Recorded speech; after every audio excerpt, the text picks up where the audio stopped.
And we're live.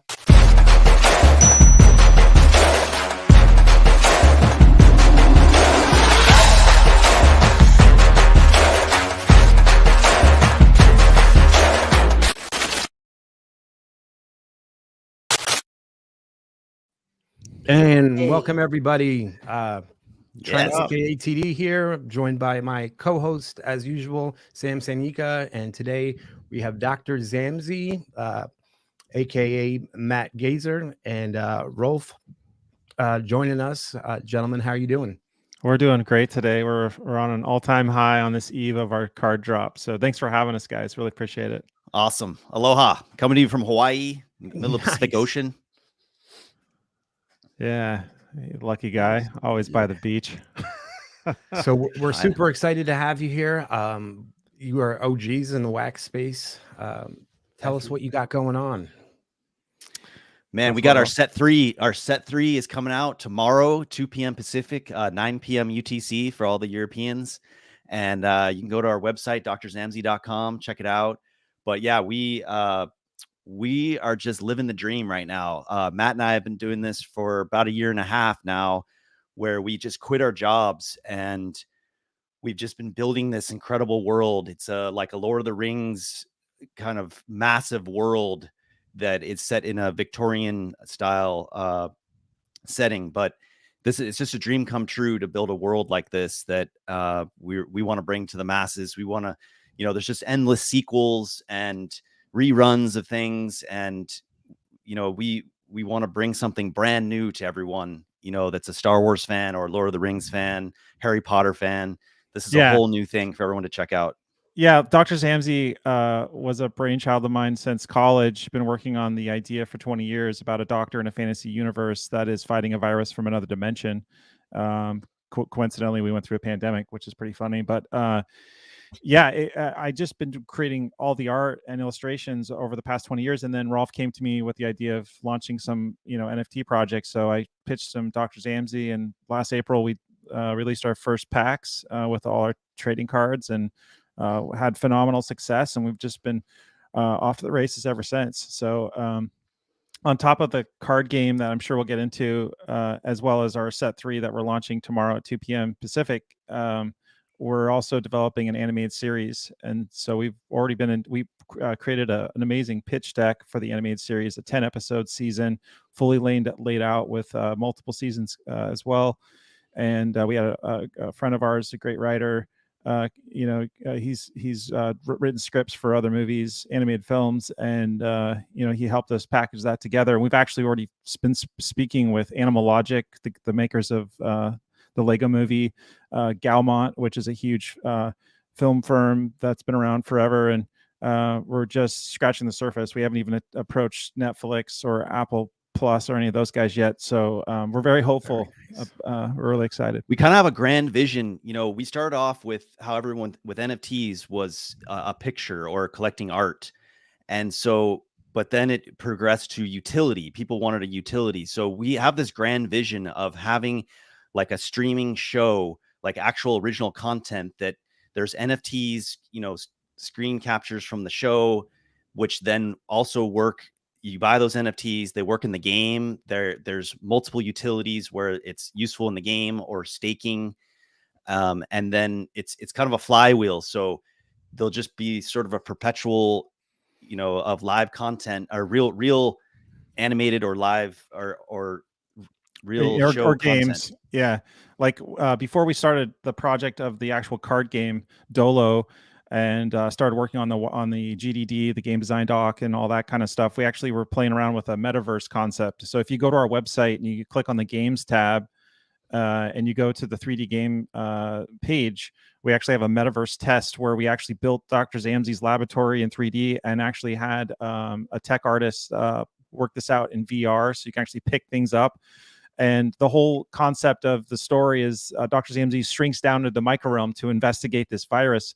And so these mech rings are shrinking it down onto a slide, and you can actually take that slide, put it underneath the microscope, and you can actually see it swimming in fluid. Nice. And eventually we want to have the experience where you're actually jumping into the mech suit and you actually shrink down into the micro realm, and then you fight these things called Internauts. There's these mini soldiers that have been sent from another dimension to spread the virus at the micro level. And so he realizes he's got a much larger situation on his hands.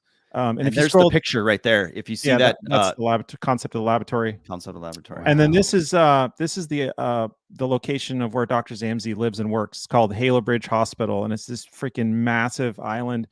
And they even have like an aquatic division where they do underwater research, and they create serums, and they, giants and weird people, creatures, all come here if they're ill, and they fix them and rehabilitate them.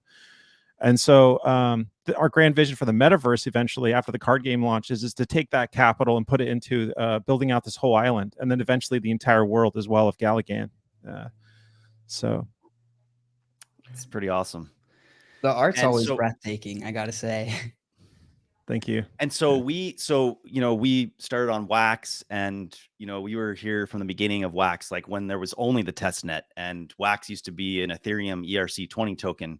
And then it moved to its own blockchain, and the rest is history. But what powers the world of Galligan and Dr. Zammsy is this stuff called Waxundrium. And so right back here, we got Bob is wearing a t-shirt. So he's wearing a t-shirt with some blue Waxundrium, and then I'm wearing the t-shirt with the pink Waxundrium, and they do different things. And so part of our set 3 is in the Matt Gazer collector's box. You're going to find a whole set of cards you can only find in there, which are blue Waxundrium powered up for the card game. So it's going to give them a boost from just sort of the regular cards. So you want to look out for those. And we're doing a free scavenger hunt where you can find these NFTs. And if you go to our Discord and our Twitter, you'll be able to find links. But you can find these free NFTs that you get for free. And it's going to be part of a recipe to make a blend. So you'll put in these NFTs you found into a recipe, and it burns them. And then you'll get this special blue powered up Waxundrium NFT card that works in the game. So pretty excited about that. Free for fun for people. So yeah, it's awesome. It's good times. I'm just trying to find, is that live on the Blends page, or is that's planned?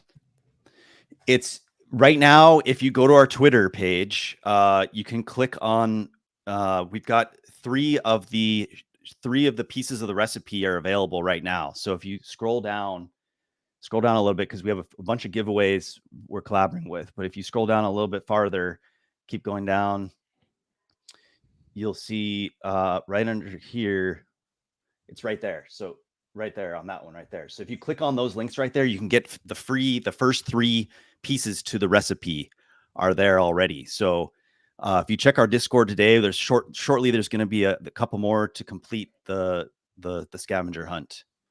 But if you go right there right now, if you click on all 3 of those links, you'll be able to find the 3 free NFTs for the scavenger hunt that are available now. And we had a request for the Discord. I just grabbed the invite. If you scroll all the way to the bottom, drzammsy.com, all the socials should be there. That's the best place, easiest way to go. Discord, just go to drzammsy.com, very bottom of the page, main page. If you guys want to go to the games tab again and click on the 2D game tab. The card game? Or the card game, excuse me. Yeah. If you want, we can go over what this game will be. Let's go over the mechanics. Yeah. So for a long time, this whole past year, we've been releasing different trading cards, and we really wanted to make a card game that integrated a utility into these trading cards people are collecting and give them value. And so we came up with this idea called a battle satchel. These like frame units that you combine with your trading card, and then if you scroll down, you're going to put those 2 things into a thing called a splicer. It's this machine that melds the 2 together, and then out pops an actual battle-ready unit. So I don't know if you can scroll down. So the satchels will be like, there's like a tank. There'll be like a tank version, an aerial attack version, like artillery, and your character card basically pilots that unit. So exactly. And in this process, after putting it through the splicer, you're going to be able to attach decorations and power-ups and different things that will make it really unique. And then once you actually create your deck, you'll put those things onto the table and they'll convert to a 3D asset that will then attack the opponent. We actually depending on the character, it'll have a different power structure. So there'll be sort of a hierarchy of more powerful characters. So when you have one character is piloting it, it has a slightly more powerful ability. Yeah, exactly. And we actually have some real game flowing demos of this. I don't know if you can click on this video, but it's pretty crude. I'll warn you this. It was just to basically test the mechanics and making sure the engine can actually do this. And but it's just a test demo. The final version is going to be extremely polished and very well done with our 3D team. But this was just showing how a wax wallet actually is connected to the game. So assets from a wax wallet are used in the game, and I guess it's just not loading right here. Yeah, this is a PC issue on my end. No worries. I got it. 1 second. Yeah, if TD can get it up. Sorry about that. No, you're good. I run into those problems all the time. This is just basically showing, well, so Atomic Hub and a lot of sites won't let you advertise on their site unless you show them that you actually have a game that's connected to a wax wallet, because there's a lot of scams out here. But this has not even been textured out or anything. This is just literally a very simple way to show that these actual assets on the left are coming from a wax wallet and are put into the game to attack. Yeah, super cool. I mean, it's you get the idea, but right. If you scroll back up to where we show how you meld satchels and stuff, we actually have a concept of what the real table will look like, and it's going to be way more polished. We actually went through several versions of what this game could look like, and we actually created real 3D beautiful shots of the old card game table, but we abandoned that for a better gameplay that's more related to just showing Clash Royale. This video is just showing how the assets are integrated from the wax wallet into the game, where you would select your battle units from actual assets. It's really cool that y'all are showing this prior to 100% game launch. Yeah, we just want to be extremely transparent and just let everyone know that we're very serious about making a game. These games to make them cost a lot, and the point of creating these packs and selling these NFTs is to generate capital so we can finish the game. Out of pocket, it's extremely expensive. So it's just pretty cool that the fans that collect these NFTs are actually directly supporting the production of a card game. So, and if you scroll down a little bit, we actually have our GDD there. Anyone can download this and see how our game works. Like if you download that right now, it's a PDF of our entire game mechanic, which kind of talks about the different power-ups and how the different cards work with the satchels. Yeah, and you know what? That I think I saw maybe on this screen, our friend Arodi did a breakdown of this, I believe, right? Yes. Yes. So we throw that in the chat also. It's pretty awesome, actually. Arodi, Craig. Aerodie. Sorry. Well, I get confused too. I said Arodi too, but he corrected me. So it's Aerodie. But the guy that actually writes these articles, his name's Craig. Anyway, this is like a footnote basically of the white paper. So if you don't feel like reading that dense 45-page white paper, just go to this actual page and it just simply breaks down everything. Super cool. Yeah. And he actually wrote an awesome article about set 3. So if you go to our Twitter page again, it's at the very top pinned. We have a brand new article that Aerodie just published yesterday. It breaks down the entire set 3. What's available in each pack and what you can get in each pack. It's also the first article on aerodie.com that's up there. But yeah, he's an incredible author, great writer, pretty cool. Yeah, so that's what we're doing. We're having fun over here, loving it. And so when you clicked on the pack, like when you went over there to find that other link where it shows the pack description, I put a lot of the templates, so people can actually click on those links and see what the card looks like already, the front and the back. And one of the differences between Wax and Ethereum is that in the Wax space, you can have multiple images and video. So if you click down at the very bottom, go to the last one at the bottom. Sorry, of the list of templates, right here, number 14. Yeah, this is an actual video with sound. So if you click on this right now, you're going to be able to actually watch Matt do a sketch. This is like Matt in action. And this is a little snippet from the documentary that our animator of all our cards was the animator of Yoda in Revenge of the Sith, and kind of the lightsaber battle between Anakin and Obi-Wan. Oh, wow. He was the supervisor of all the lava and all of those battle sequences. Yeah. At Industrial That Light scene is and Magic. legendary. That's crazy. Yeah, he's a good friend of ours, John. So he had the great idea to make a documentary, and so he came to Hawaii and went to Matt's workshop and filmed a bunch of for our first set 1 launch. And this was part of it. The movie's actually going to be pretty cool. He's editing it right now with the plans to submit it into film festivals and potentially getting on a streaming service. But it's basically going to break down like all the pitfalls and challenges we ran into leading up to our first launch, and then obviously the payoff is that we had a huge success. So it was totally, blew our minds, and it's all on camera. And then also it's just good promotion for the Wax blockchain in general and for Dr. Zammsy, of course. So we're hoping that kind of coverage can really, take us to the next level as well. Yeah, let me drop the drop link in here and put it up on the screen again.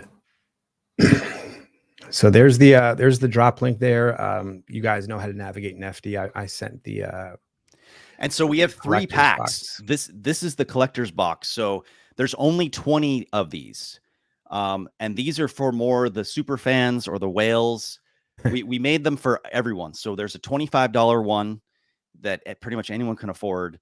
The one you just saw there was the collector's box where it's got stuff you cannot get anywhere else. And that one is around $2,000. Yeah. But that is there's only 20 of them, and that's it. Whereas for $25, anyone can participate for $25. Then we have a mega pack. The ultimate animation thing is $149. That comes with 30 cards, battle satchels, and all of the animations all the really cool animations that John Helms has done. His animations were and just Gordon phenomenal. Gordon also as well. Gordon, our buddy Gordon made some of the animations as well. Yeah. So this we really breaks get down into it. the percentage chance to win. The other thing is all of our NFTs have this utility where you can stake them. So we partnered with Onessis, who has made Hodl God. It's a game, really fun battle royale game. Yeah. So you can stake all of our NFTs on this thing called whenstaking.com. And the really cool thing about that is that when you stake it, it automatically creates a lease of the exact same NFT, goes into your wallet. Cool. And so you can make that lease last for 1 to 365 days. And so if you don't want to sell your NFT to someone, you can sell them this lease for a day or 3 days. Works exactly in the game as the regular one.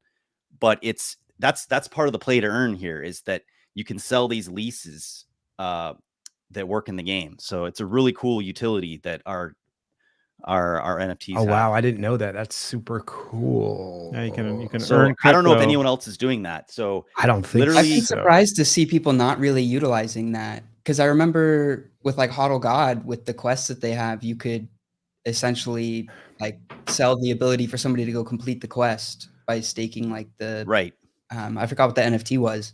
But yeah, it's a really cool feature of when staking that I feel like hasn't really been highlighted. Yeah, they're called bounty contracts. So the bounty contracts this is part of the game that it's still being developed. But yeah, you find these shards, you create a bounty contract in Hodl God, and then you have to go out and complete these quests on the bounty, and you get a skin. One of the skins is the reward. And so this is so cutting edge. The thing is, this is super cutting edge. Yeah, it's pretty far down the rabbit hole. Games are being developed. I mean, by next year or in the coming months, as these games are being more developed, like when Niftyville comes out too, like, so one of their big things is this huge Grand Theft Auto style world where you own property. You have like a store where you can sell physical items and virtual items.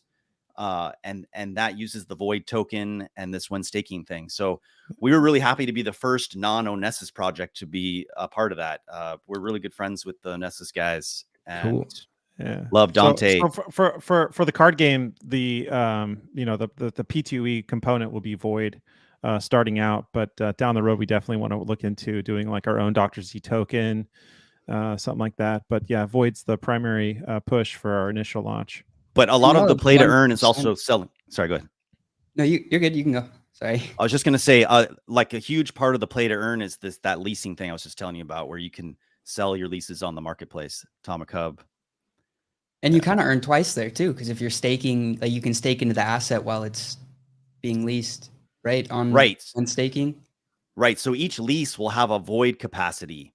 And so you can actually stake void to that lease and you get an immediate reward of void back to your Wax account. So this is a whole system that's being developed. It's cutting edge and we're really stoked about it. We're happy to be a part of it. And man, this is the time, when these crypto winters happen, like we had this huge crash with the Luna token disappearing.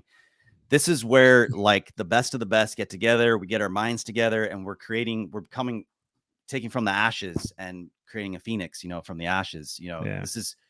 This is the time where all the fat is trimmed and the quality projects come to the surface. So it was kind of crazy actually. The past week I did a lot of marketing and I was on Twitter a lot posting and just checking out like hundreds and hundreds of different NFT projects, and I just kept smirking because some of the quality of art in these projects is like a third grader can draw that, right? And yet they're just got thousands of people liking their posts and stuff. And so, marketing is a huge component. That's why we're on this show. We just want to get the word out. It's such a hurdle, right? And it just, thank you so much for having us on. It's, really appreciate that. Yeah, thank you for joining. Giving us the opportunity to learn more about it. Yeah. So, but I really want to dig into y'all's white paper and just fully get all the details. I think it's really impressive that y'all have a full game design white paper rather than just like a general concept white paper. Yeah, we partnered with some good friends of mine. I've been working in games as a concept artist for 20 years. Back in the day on a PlayStation 2, making games for movies like Aragon or Lord of the Rings. Actually, that was my first video game for. It was called Lord of the Rings: Two Towers for PlayStation 2. That was my first game I ever worked on, and so out of that, I had a lot of contacts in the gaming world. So I reached out to my friend Josh Rose, who owns this company called Robot Sea Monster Games. And we had capital that we had raised, from our previous launches. And I said, hey, dude, we need to make a card game. And he's like, well, guess what? I have an engine specifically for card games. So let's collaborate. Let's do this. And so we worked with them extensively on the white paper. And they helped a game designer that they had. Obviously, we helped the game designer conceptualize stuff, but it was a lot of fun. And but then we ran out of money, and we started talking to venture capitalists. That's been kind of an interesting road. Just meeting with lots of venture capitalists. Some of them have passed. Some of them are still on the fence. Some of them are just interested in learning more. So hopefully we can, generate massive amounts of capital through a VC to really get this game done quickly. Otherwise, we're going to do it on our own. Guaranteed. It's just going to take longer because every step of the way it costs money, right? So sure. But yeah, sure. Matt and I have been working on major Hollywood productions like for the last 20 years. I started off I was director of campus cinema back at UC Davis, and I was just got to do that whole theater operator thing, putting movies together, splicing. But then I started working on Lost. I worked on all 6 seasons of the show Lost, which was filmed in Hawaii. I was one of the survivors of the plane crash. Yeah, you're a permanent cast member, huh? Yeah, I was one of the people in the background carrying like bags of rice, to try to survive on the island for Lost. And then I worked on Pirates of the Caribbean. I was a pirate on Pirates of the Caribbean. I grew my beard out for 6 months. And I don't know if you can see this, but here's a picture of me in the full Pirates of the Caribbean outfit. You look awesome. Then I did like a VR thing with I was Blue the Raptor in Jurassic World. So there's a human component to we had to wear these helmets were like and run around in the jungle with Chris Pratt, and they just replace us with the CGI basically. But I was Blue the Raptor. Nice. Hanging out with Chris Pratt. How awesome is that? Yeah, it's kind of cool. Yeah. I too actually we have a connection through Jurassic Park because the sequel, Jurassic Park Lost World. When I was 18, I applied to be an extra up in Humboldt County, up in super northern California, where they're filming that movie, and I ended up becoming Pete Postlewaite's body double throughout the whole shoot. And so I was his replacement anytime there was some stunt or something. And I was 18. I wasn't even a stunt guy. And yet they were putting me in like a Jeep going, 70 miles an hour down this field trying to chase fake dinosaurs. And so that was hilarious. But that was my only experience in film. Rolf's got that nailed. He's been an actor for many years. Here's a picture of me. My buddy Dane was a zombie, and it was part four. Part four of the On Stranger Tides one was filmed in Hawaii. Yeah. So it's pretty cool. But the reason why we're making games and making content like the animated series is because we're from this industry, right? We're not just outsiders just trying to do something we have no experience in. When it comes to video games, I've worked in games many years. I have a million contacts that I can rely on to get things made if we run into roadblocks. In terms of the animated series, I mean, I've been conceptualizing concept art for animated films for the past 10 years. The Willoughbys on Netflix, the Angry Birds movie, did a lot of work on that. And then this summer, I actually worked on DC, the League of Super Pets, which is coming out by Warner Brothers. Did a ton of concept art up for their vision of Metropolis. And so I understand production. We understand production for those kind of things, and we're piggybacking on our experience.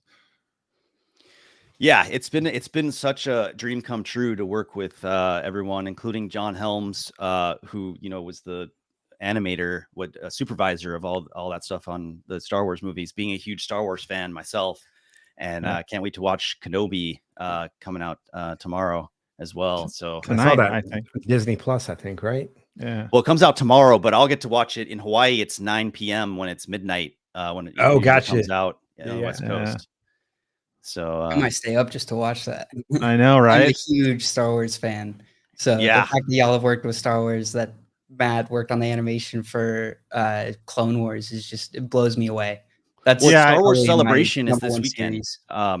If you guys search for Star Wars Celebration, they just had a bunch of releases. Like there's a Willow TV series coming out. There's a teaser just came out, and then there's the Rogue One has a TV series with Andor is coming out as well. That's just a teaser for that.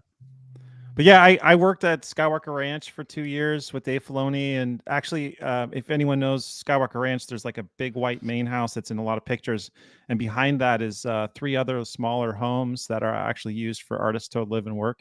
And it was cool. We were in this tight little tiny Victorian home on the premise, and we would roast marshmallows in the fireplace, Dave and all of us. And this was the infancy of Clone Wars, right? We were basically trying to do something that had never been done before, which was a 3D animated series. And especially, the style of, like, you can feel the textures in the face, the paint strokes and things like that. So it was a lot of fun. It was a groundbreaking series, and I feel very, very honored to be a part of that. And Matt and I, something to do with Dr. Zammsy is we're really interested in toys. Like, I love toys. I have 3 kids, so I get to be a kid again with them. And we can't wait to make Dr. Zammsy toys. I mean, I got my X-Wing fighter here. I got behind me, you can see Slave One, and I don't have it here. It's at my kid's house, but I was able to get a Razor Crest, which Hasbro did this special thing where they made a massive Razor Crest toy. Like, you can see how tall it is compared to my 4-year-old. It's insane how big this thing is. They did a crowdfunding thing. Like, it wasn't available in stores, and 29,000 people signed up for it. And cool. It took a year, but it finally came earlier this year. And just here, again, you can see like how big it is compared to my 9-year-old. It's literally bigger than he is almost. Long. I would be like, please don't drop it. But it's not a model. It's a fully functional Hasbro toy. Like, it's fully painted. Super cool. Yeah. And is it heavy? Really, it's well, my 4-year-old could hold it, so I think it's not too heavy. 10 pounds. I want to say about 10 pounds or so. Yeah, it's not, but which is relatively heavy for a toy. But not to pivot, but you, Sam, you had questions about the white paper. We're more than happy to answer questions you may have about it. I know this whole thing is about gaming, so excited. Yeah. So Kurt actually helped drum up some questions. Nice. The first question, will the old Chronicles of Dr. Zammsy NFTs be included in the play to earn card game, or will it include set 3 and on? And I think all of our NFTs from the first and second set are going to be usable. What we did was we created, there's one of the schemas on our wax. If you go to the Chronicles of Dr. Zammsy, all the groupings are in these things called schemas. So there's set 1, set 2, set 3 are grouped into these schemas. One of the schemas is called battle cards. Those cards that are designated battle cards will not burn. So they'll be sort of a perpetual thing where you just add a battle satchel and it'll produce a battle unit, but you can make as many as you want with those. Whereas the set 1, 2, and 3 cards will sort of be like a single use blend where, yeah. So if you go to the battle cards schema and you scroll down, these ones in the battle, these are the NFTs. If you scroll down, there's templates. If you scroll down farther, you can, everyone can view the templates. These templates, these cards will have sort of a different function where they're called Replicon Nexus cards. And so they will not burn. You'll be able to do, so that's part of the play to earn, is that you'll be able to use them perpetually to make more units to sell. You can sell the unit or sell the lease. Whereas the set 1, 2, and 3 cards, they'll be like a single use burn. And it's really cool with blending. So on our blend page, there's a bunch of things you can blend right now if you go find the recipe pieces. But what blending does is it restricts the supply of the more common cards, and then you also get a really cool card. So yeah, if you click on the blends here, so right now all these blends are active. So if you go click on it, you can see the recipe for these blends and go find them on the open market. So unless it's, I think, yeah, all the ones that have ended just don't even show up. So if you click on this one right now, if you go get these other more common cards, if you buy those on the open market, you can interface those in, it'll burn them, and you'll get a more rare card from them. So very nice. How is rarity going to play into the card game? Like if I have, because I have a legendary Theodore Zammsy, that like, would that get burned if I tried to play with it? That's a good question. So basically the more rare cards are going to produce a much more powerful unit as well. So that is a hierarchy that is not posted right now, but the plan is to have those more rare cards to produce a much more rare, more powerful battle unit. So actually, yeah, on our website, we have plans in the next couple months, maybe even sooner, to have a specific page that just shows every single card in our collection, the value of that card in terms of how it will be applied to the card game, and whether or not it'll be burned or you can reuse it and all that kind of thing. Some of those things we still need to figure out because we're still in, the early stages of production on this card game, but we definitely want to figure that out soon. Have that available on the website so that people can see their collection and then reference how it will be actually used in the card game. And I can show you, if you go back to that blend page, I can show you one of the coolest blends that's available, and probably one of the easiest ones to make because the recipe items are so cheap.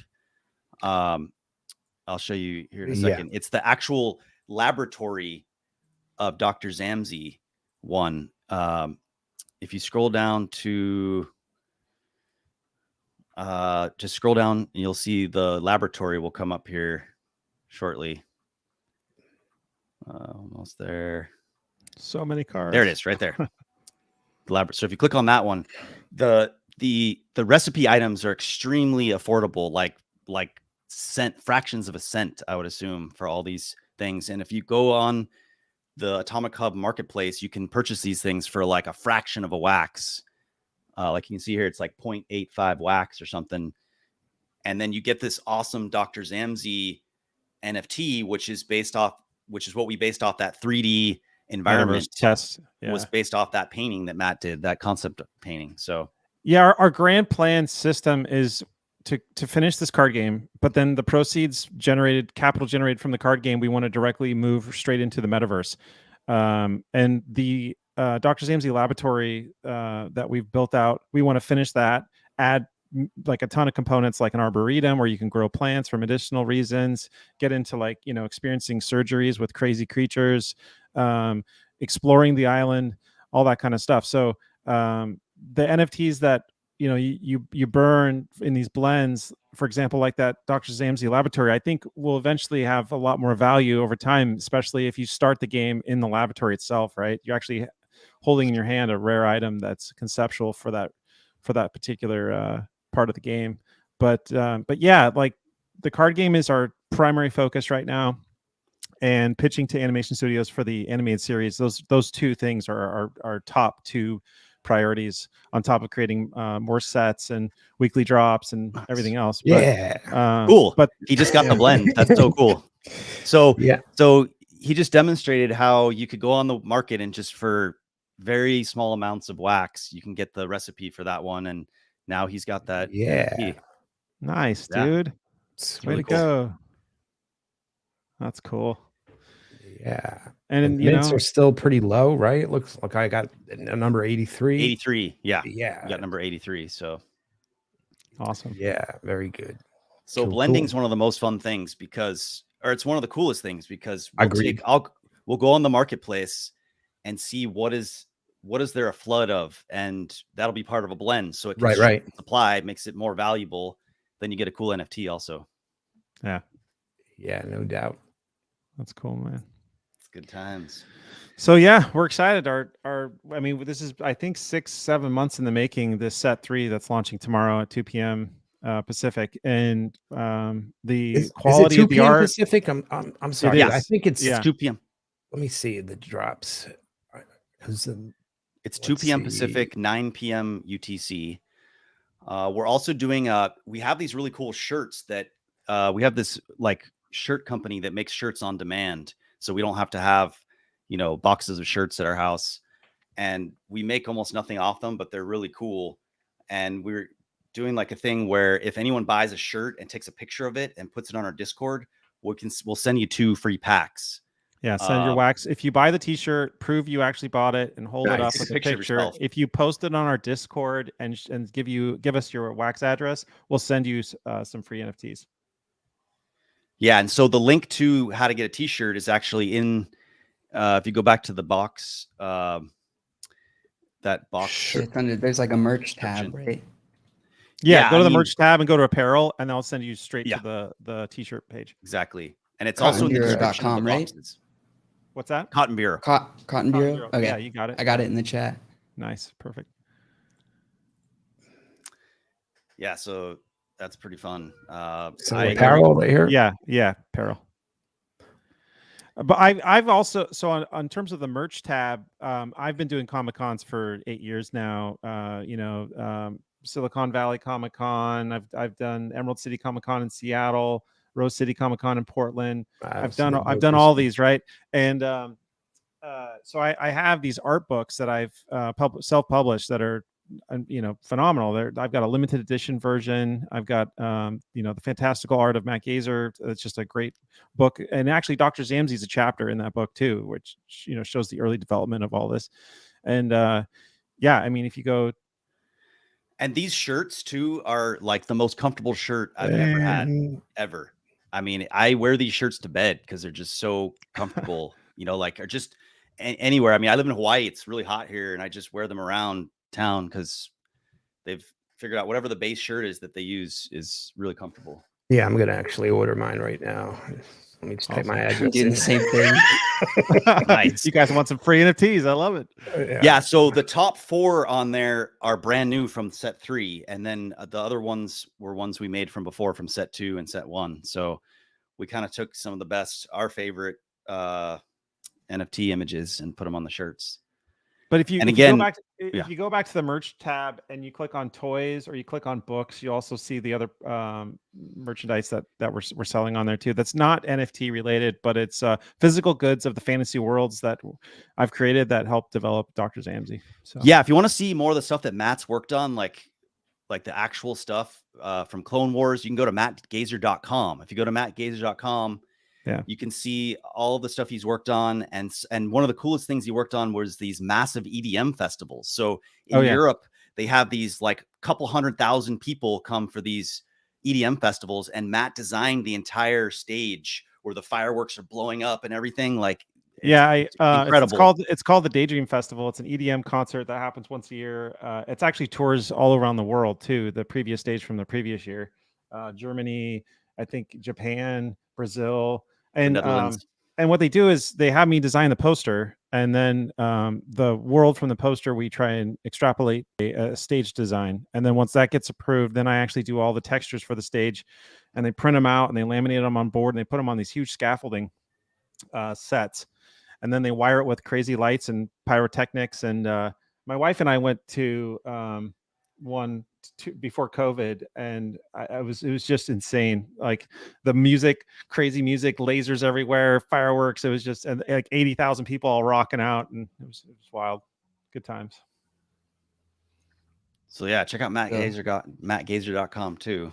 And we're just having so much fun. I mean, this is a pure passion project. Like Matt and I, we've taken no money for the last year and a half. Like we just literally quit our jobs and just went all in on this to create the world. And another thing that we didn't really mention is on our website, we have a database as well. So you can click on our Dr. Zammsy database and see all of the variants that exist from the first 2 sets, the battle cards. Set 3 will be added on there shortly, but for right now, you can go through and you can see, oh, which one do I have? Is this it here under sets? No, actually, if you go to the main page, just go to the main page, click on the Dr. Zammsy logo right there. Okay. All right. And scroll down a little bit. You'll see the database. It's coming down here right after the game. White cool. Database. Click on the database, and it's going to have everything grouped into, set 1, set 2, battle cards, rewards. Nice. And if you click on and what's cool about this is you guys can actually read, like, because every NFT that we produce in terms of an illustration has a story back.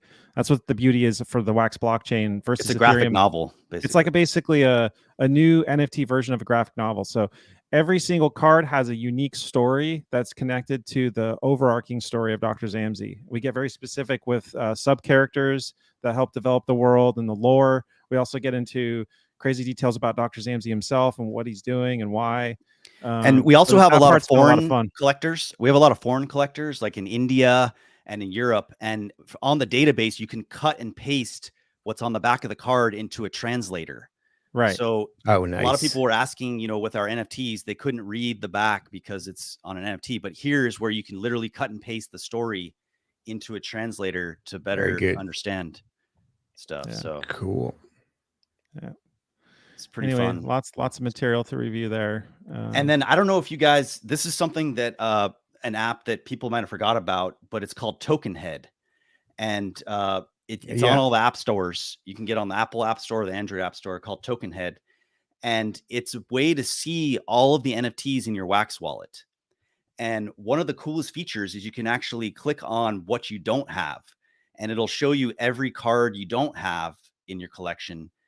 And then you can switch it back to the ones you do have. So then you can sort of understand which ones you haven't been able to collect yet. It's a really cool feature, a really cool tool that created. Yeah. It's awesome. So for the game, what's one mechanic or feature that y'all are most excited for? I'll let you answer first, Rolf. Yeah, I mean, I think the coolest thing is just being able to pilot the units with the character. So, you can be whatever character. Part of this whole NFT thing is the true ownership of the thing that you love. So, if you're a Star Wars fan or if you're Dr. Zammsy's fan, you get to actually own this thing and you get to be that character. I mean, part of what, during the Great Depression, some of the movies did fantastic because people want to go somewhere and they want to be someone else for an hour. And so part of this is you can be a character in Dr. Zammsy and you can actually pilot that thing with the character you most identify with. And so I think that's just one of the coolest things that we came up with our game developers was this being able to be a character and play it on the board for me as yourself. For me, if you go to the 2D games tab page and you scroll down to the concept of the actual table, you'll notice there's these moats, and you know, we're going to have airborne units where dirigibles are going to fly across the map and drop bombs. You're going to be able to pilot ships that are going to sneak around and attack by water. You're going to have ground units like crazy tanks. Like, the whole concept of Dr. Zammsy is that, you know, he's in his 40s, but when he was younger, he was in this crazy multi-dimensional war, kind of like a World War II experience called the Hydron Wars. And it's basically giants and crazy creatures and humans all fighting together, right? So we're going to incorporate the lore and development of that backstory to Dr. Zammsy and put that into this actual game. So you're experiencing the Hydron Wars in a way through this battle card game.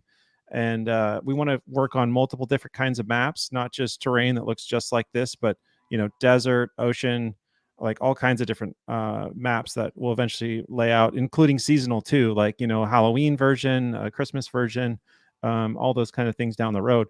But initially on a first launch, I think we'll probably go with this actual concept, more or less. And the UI is going to be amazing. I mean, we're all amazing graphic designers and artists here. The 3D models of the characters as they switch from a battle unit into the actual 3D character or asset that's marching across and attacking is going to be phenomenal. Animations are going to be great. Effects are going to be wild and exciting. And the music, I can't wait to dive into the music development, you know, and get everyone super pulled into the world, right? Yeah. So that's like one of the most important things that I feel like a lot of people kind of just like glance over. Mm-hmm. Because that's what really like immerses you. Yeah, is the music. You got that in, you know, and you're placing these cards down, you're fighting. We're gonna definitely you know, have probably gonna have several versions of how to play the game where you're attacking AI, or you can match with a friend and fight each other. You know, things like that are obviously going to be integrated into the game once it launches. But yeah, it's just, there's a whole world, and then also beyond the table.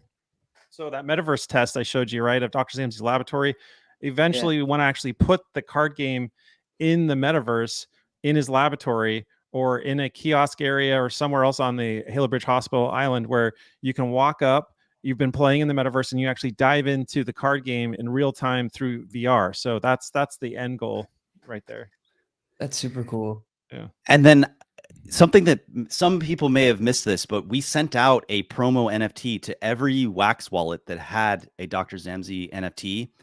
And then for those of you that didn't read what we put on there, you could actually participate in a blend with that NFT we sent was usable in a blend. So I don't know if everyone I blended mine. Yeah, I think I did cool. mine also. Yeah. So basically, if you blended that, then you got this sneak peek of the TV series. So we have this amazing concept for the TV series. It's already broken out into a 10 episode first season and multiple seasons, which was all based off of the story backs that of all the, now there's 110 cards from the 3 series. That's just from the 3 sets. There's actually more.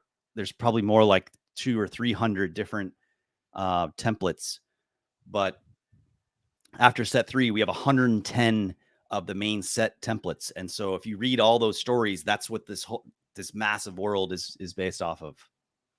That's awesome. I have a few questions. So the like area that you're playing on, is that ever going to become an NFT? It already is right now. So it in is set 3, if you get the Nelson Subban is a character who's being introduced in set 3.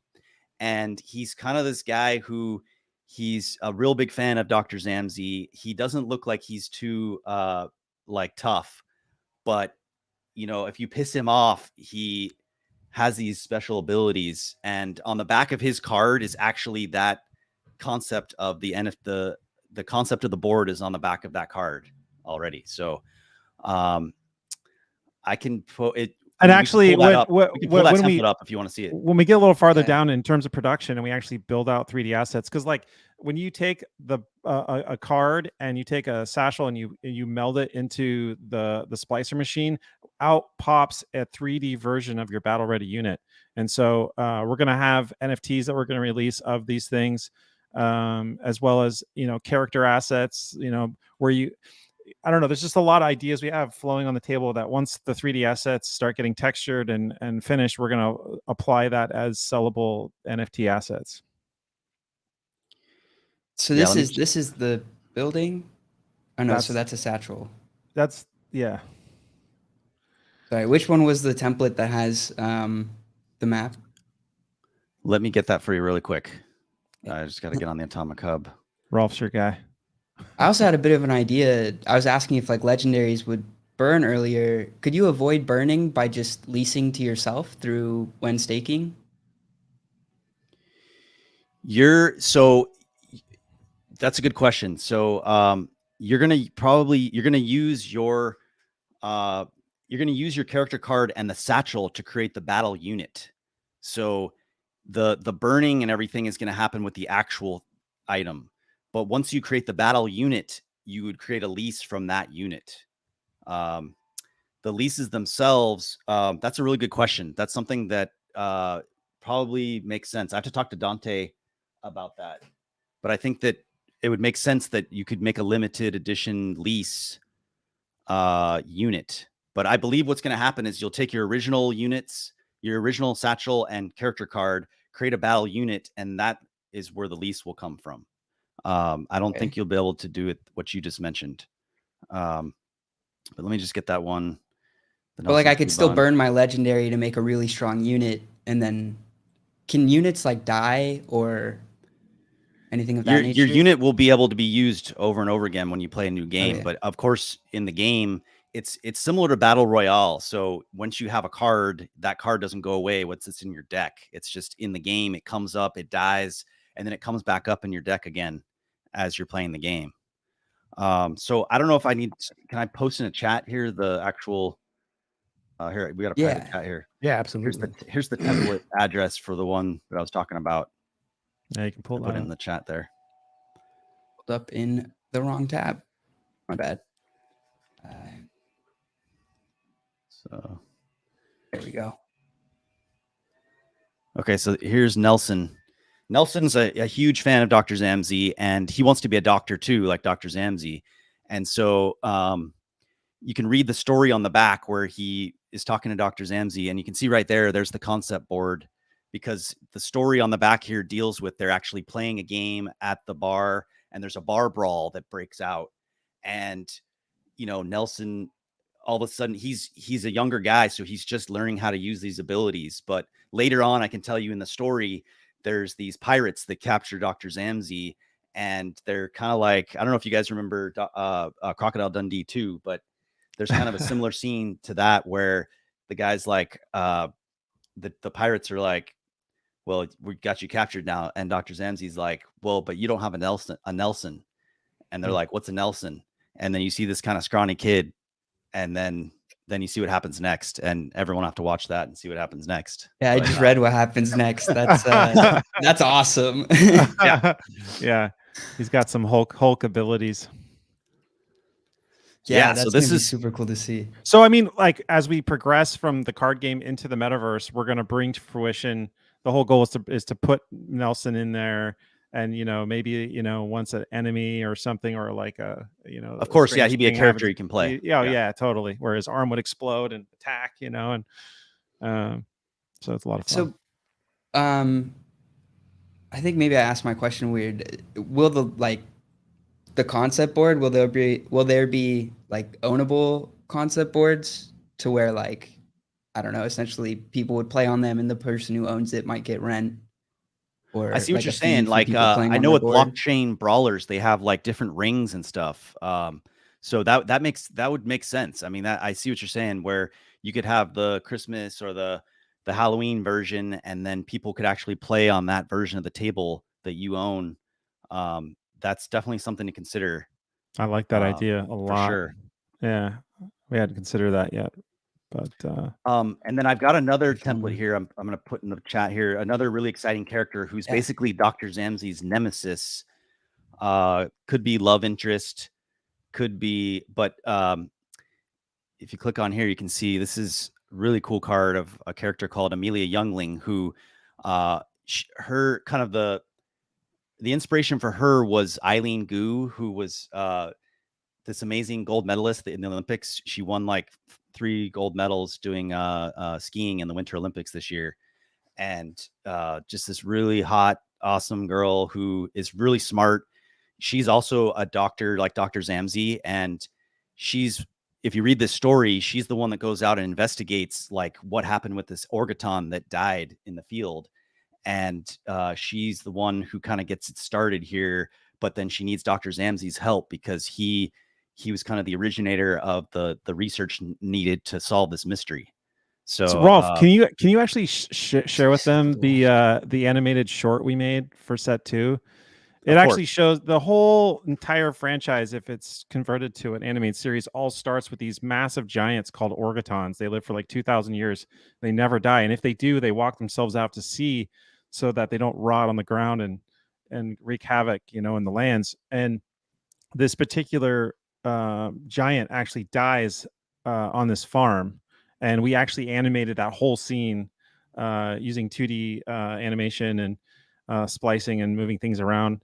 And it turned out phenomenal. But the reason why that giant dies sparks the whole entire narrative of like what's happening, because giants just don't die. So, and like I said, this virus is coming from another dimension and killing the plant life, and the giants are eating the trees and dying. And so Dr. Zammsy has to swoop in along with Amelia Youngling to figure out a solution.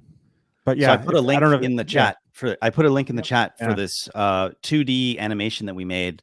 Our goal is to make a 3D animation, and obviously a live action, but I put the link in there for our mini movie trailer that we made for this 2. This was made for set 2.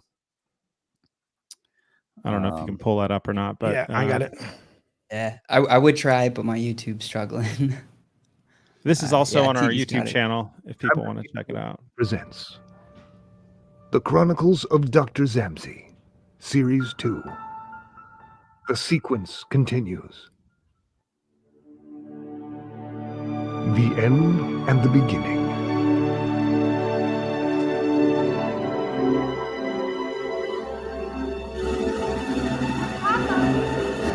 Food is on the table. All right, I'll be there in a moment.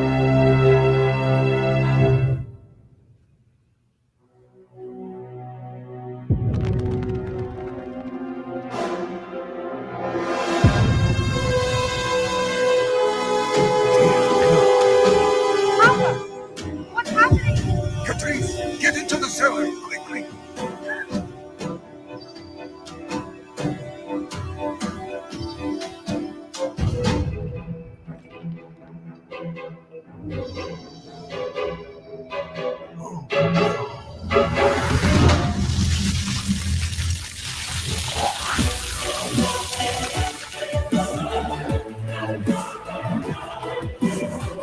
All new epic series and rewards. Solve the mystery and become a sequence master.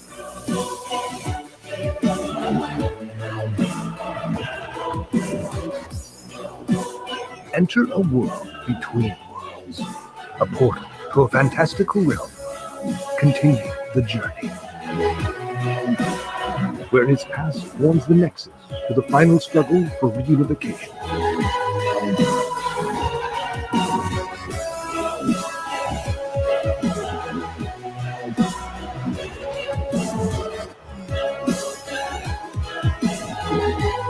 Come home.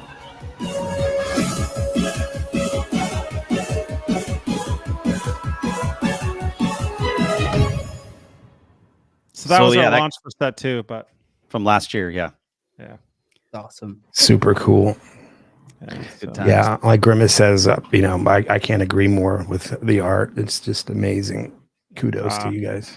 Thanks, man. Really appreciate it. A lot of hard work has gone into everything so far, and we just want to keep doing this. That's the goal. Yeah. So, I mean, Loving it. Privately, Rolf and I have not taken any pay from any capital we've generated through NFTs. All of it, every cent and penny has gone into everything that we've been displaying on this interview, from game demos to the white paper to the website to crafting new NFTs, hiring animators for the cards. I mean, all of that costs money, and so we've just put it right back in. So we're in a fortunate place, Rolf and I, where we don't need this isn't like, you know, putting food on the table trying to create NFTs. So it's really great. We can convert those funds into just production financing. So and I just put in the chat one of my favorite new cards, which John Helms, the supervisor for Yoda, created, and it's showing our Inner Nautilus dropship,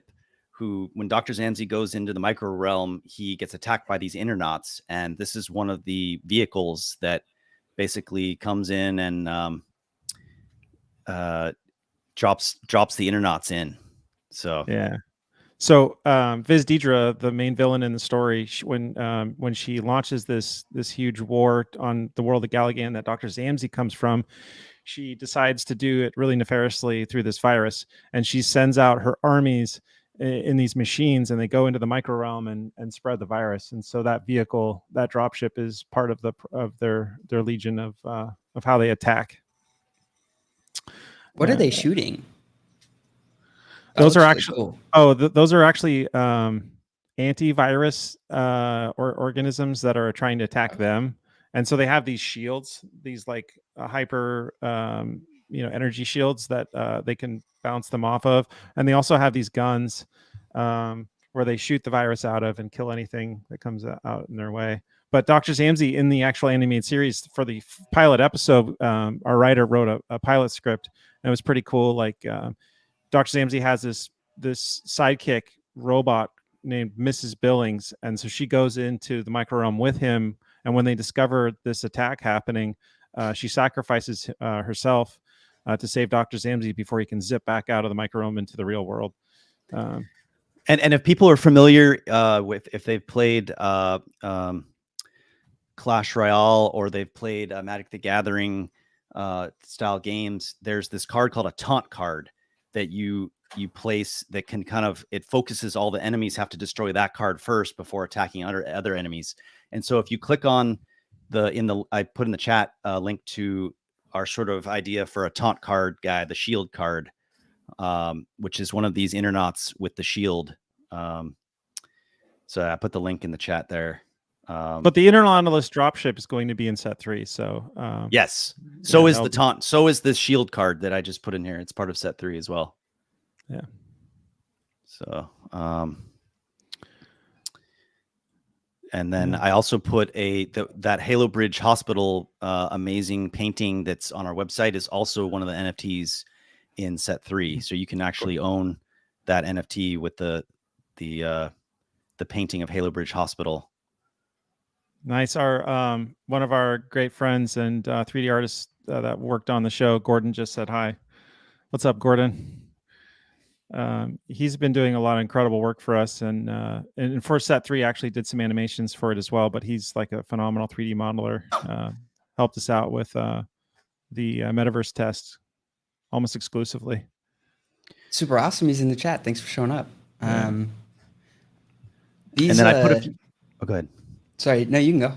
I was just gonna say I put into the chat for you guys some of the more of the templates from set 3, if you want to showcase those at all, or if you have another question. Yeah, I'm sorry. Oh, the video you sent, Sandy, we already watched that one. All right, cool. I wasn't looking at my Discord, just making sure. All right.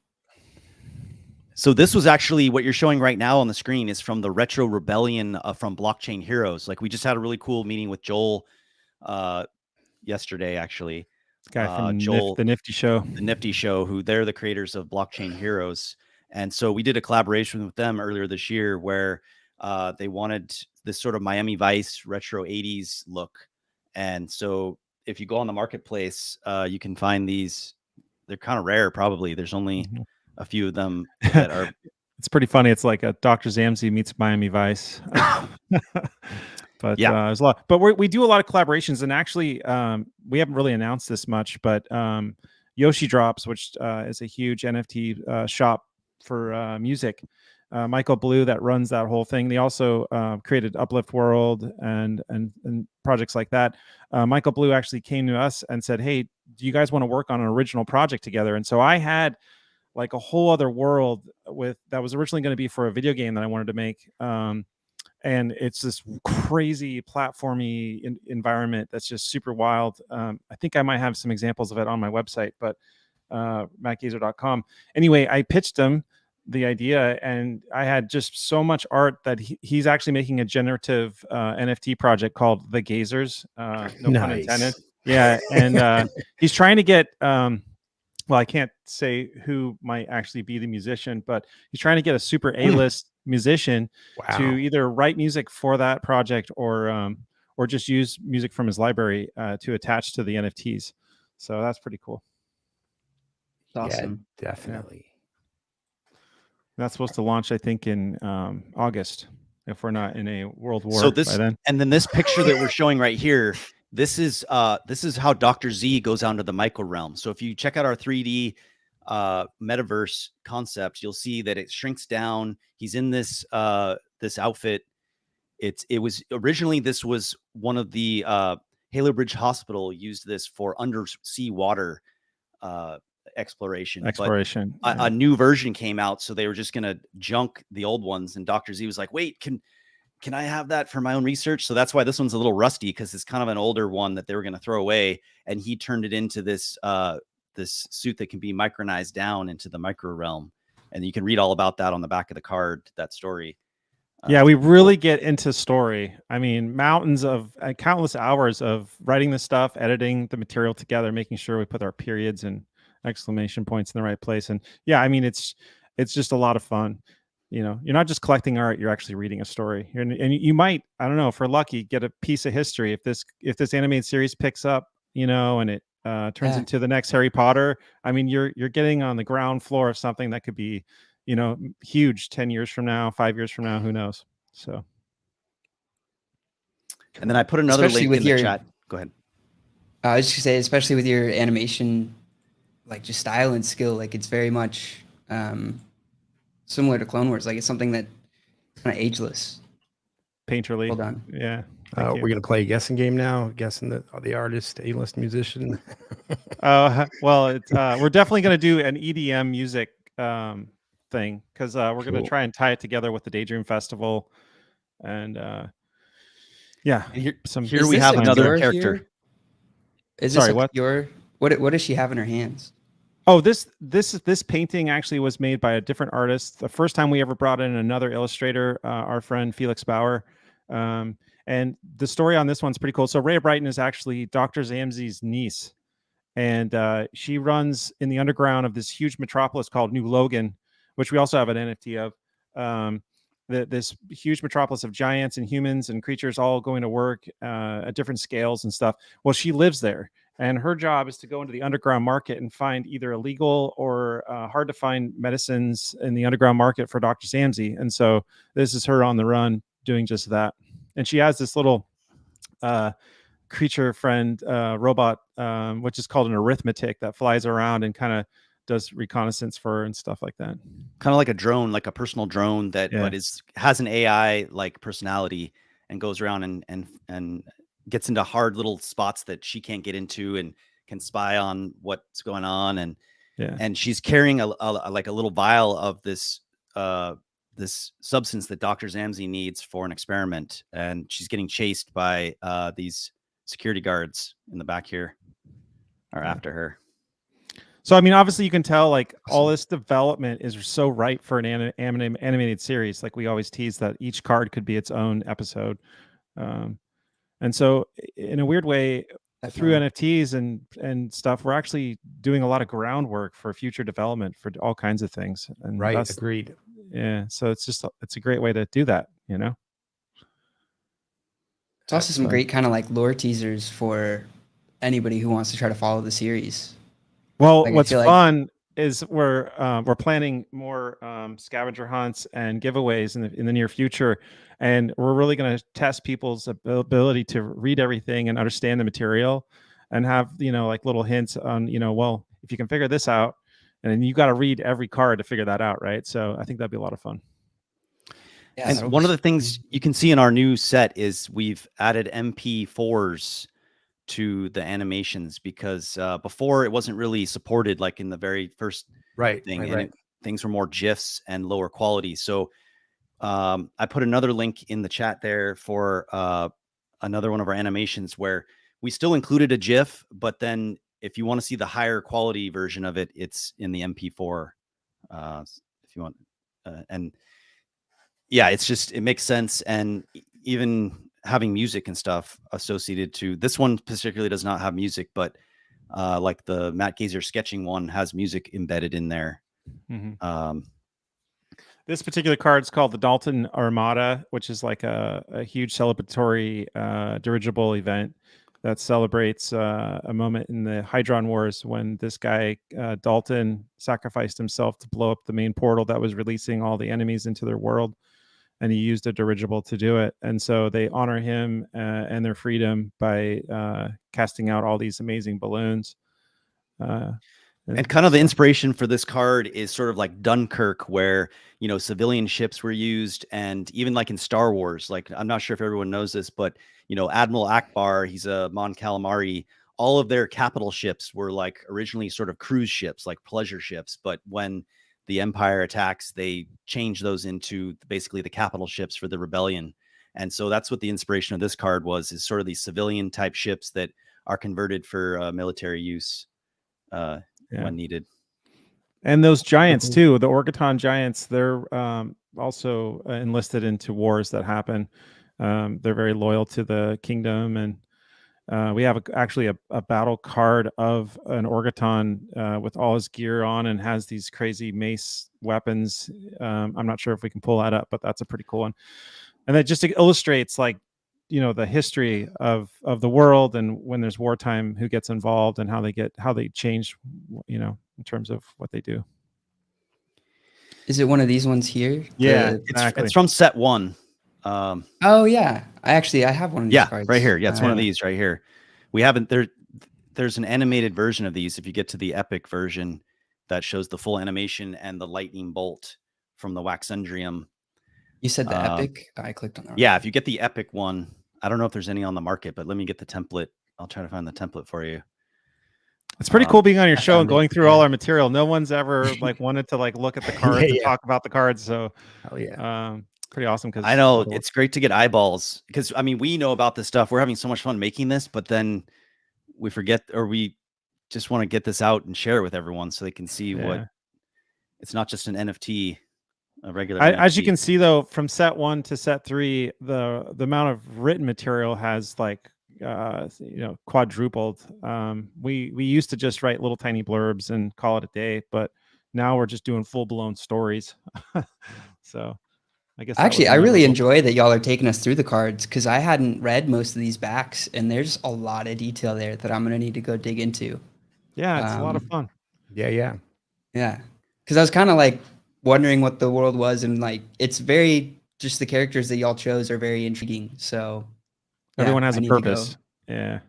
I mean, our ultimate goal is to have a live action series, you know, like Willow or movie. And so that's what we're thinking in our mind when we're developing these NFTs, and the grand story, the beginning, middle, and end of the story.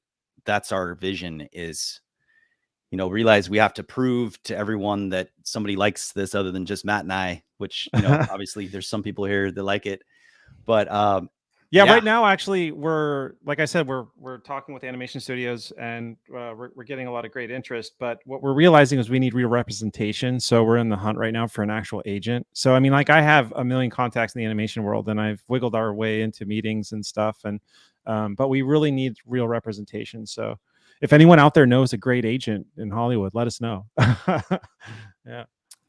I know there's plenty of production studios out there that are just, they have a machine, they're making stuff, and they need to feed that machine. So if anybody out there sees this, thinks it's cool, and they want to feed it into their machine, let us know. I actually have an interesting fact. My friend Jamie Wheelis, who worked on Iron Man and all those things, he has his own animation studio.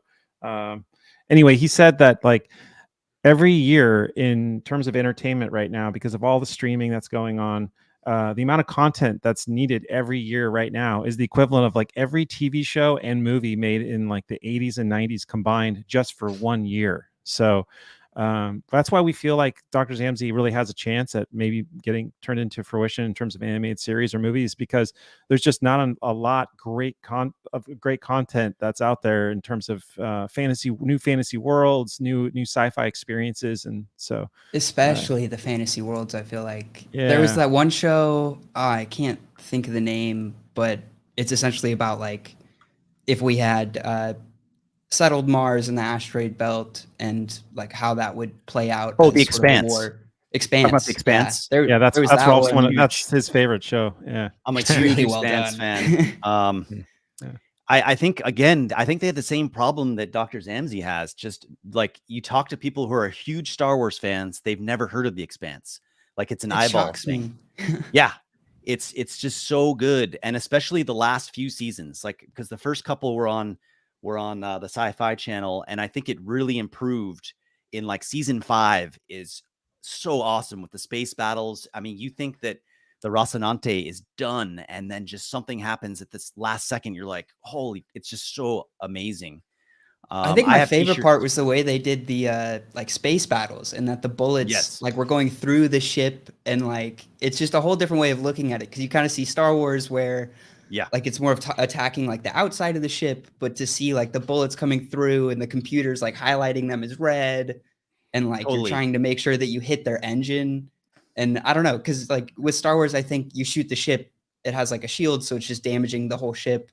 But with that, like it was a whole different What ballgame I like for me. about The Expanse is it's the suspension of disbelief is much easier with The Expanse, because they really try to use real physics. Like they actually have to, like, there's no gravity in the ships. Like you have to wear these magnetic shoes. Yeah. Right. Everything's based on like real physics, and it's pretty cool, and it's plausible that, I mean, we could get to Mars in like 2 days with this type of engine, where it's a 1G engine where you basically fire off the jet in the back, puts out enough thrust that equals the gravity on Earth. So actually when it's traveling, you don't have to wear those magnetic boots. It creates a 1G gravity inside the ship, and it would get you to Mars in like 2 days. And it's pretty cool, and it's very plausible in real physics that we could create a ship. Hopefully Elon Musk is trying to Work on create a something ship like that. Yeah. that Yeah. looks In like terms that. of the technology in Dr. Zammsy, the best way I can equate it to is taking like the Harry Potter world, but then applying Star Wars technology into Harry Potter. So you've got crazy robots,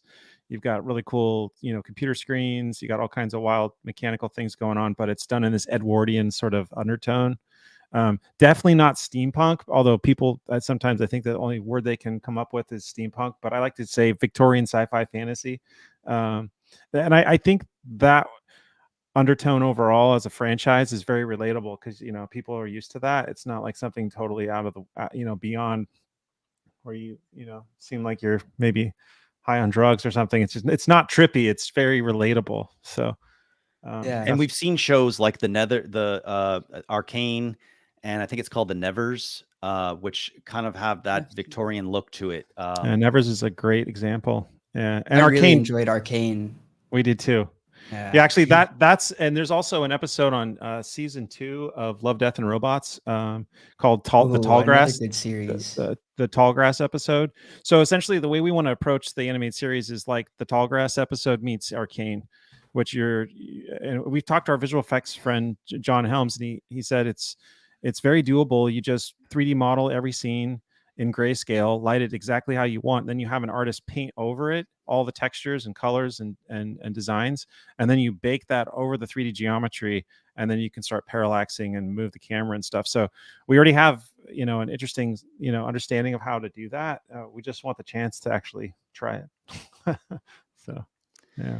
Super excited. And I mean, if you guys don't mind, I mean, I put the link in there again into the chat. I know you posted before about if we could just go over the 3 types of packs, that would be really cool. Yeah. Click on that link. We can click on each one, and I can kind of go through what each pack is. Oh, for tomorrow's launch. Yeah. For tomorrow's launch. Yeah. Yeah. Really and then cool. I'll put that into the chat. And do you want to go over it here or in the Nifty Blocks page? Actually, this is probably fine right here. But if you go to that Nifty Blocks thing that's listed right there, you can see all 3 of these packs. And so basically we got the Dr. Zammsy box, which you're going to get 4 cards in there. which are going to include battle satchels and character cards, which you'll need to combine to make a battle unit. In the Dr. Zammsy box only are these sketch cards, which I guess, shoot, I should have given you some of those to show. So Matt Actually, I have some of those to show. Yeah, let me pull up. I'll put a couple templates in here from the sketch. So these are super rare, extremely hard to find, but only found in the Dr. Zammsy box. So if you can get one of these, you're super lucky, and it's going to be extremely powerful in the game because these are so rare. It's going to be like a fully upgraded, fully powered unit if you in the are card able game. to get a hold of one of these. Yeah. So I put. So is it different from the previous sketches, or will the previous sketches kind of be the same way? The previous sketches were more for art purposes. These are specifically for set 3. So this is an example of the super rare, only found in that Dr. Zammsy box. There's 8 of them. There's 8 different ones from the cards that are in set 3. And so you're just basically going to get this variant. It's a variant of the International Honest Dropship, and it shows the process that Matt. So when Matt creates a digital painting, he starts out with a drawing like this, and Matt can talk more about that. Yeah, it's just a layout drawing, and then I mask around main objects, and that way I can toggle between painting the subject and the background. And so it's really easy to, if you lock in all the line work around an object like that as a silhouette, and there's no gaps in the line work, you can easily select it and do negative or positive selections for painting. I know it's probably complicated. Maybe I should do a demo, but yeah, the drawing is a huge part of the process before doing a painting. And I just put another one in the chat there, of the Void Core, the mech suit, and another one of something that hasn't been seen before, a mono wheel racer. So, but we can see the Void Core mech suit one first. Yeah. This is the drawing. Yeah, the mono wheel racer, actually in the story of Dr. Zammsy, there's this great race that happens every year called Metacron. And it's like everything from, half giant marathon runners to mono wheel racers to 6-wheeled vehicles run by slug pirates, you name it, just a menagerie of characters trying to capture all these different pylons along the course. And whoever has the most flags at the end of the race wins. So you can imagine in that, there would be a lot of fighting and battling for these flags, right? Which we think would be fantastic as a episode in the series, but also in a game. I think it'd be phenomenal to trick out a mono wheel racer and go racing. Be pretty wild. It kind of reminds me of the when Anakin's racing. I forget what they're called. Pod racers. Pod racers. The pod racers. Yeah. Yeah, totally. Especially with like the auto balancing. I'm assuming that's kind of what this is. Is this where the person would sit? No, the person sits actually. See where that smokestack is? There's actually like a little cockpit at the top. That's where they sit. Oh, I see. Yeah.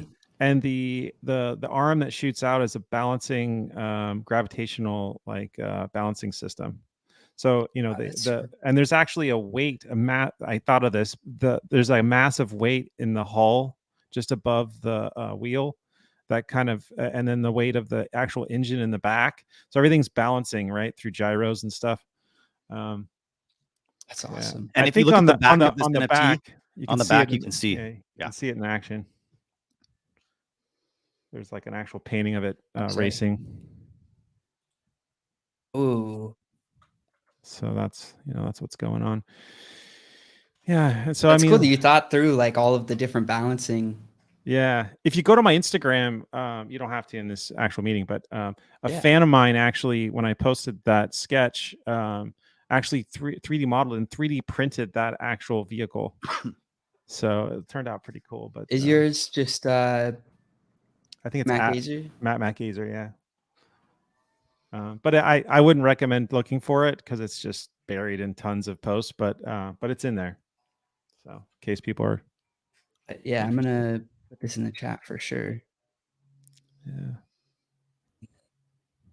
Yeah, this is cool. Yeah, so I love the little figures that you have. Yeah, I actually did a Kickstarter a few years back for a toy, and raised $8,000 and put it towards a resin art toy. And I only made 200 of them. I think something like 70 of them sold so far, and each one's Here's minted. one of them. Yeah, each one's minted on the bottom of the leg, and it's hand painted. Every single one was painted originally from China, but then I actually did an extra pass of grime and dirt to make it more realistic.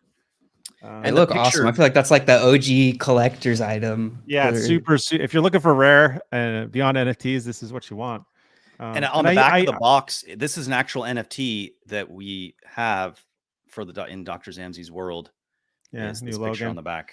Oh, isn't that the one that just was the blend for the promo item? Yeah, wrong?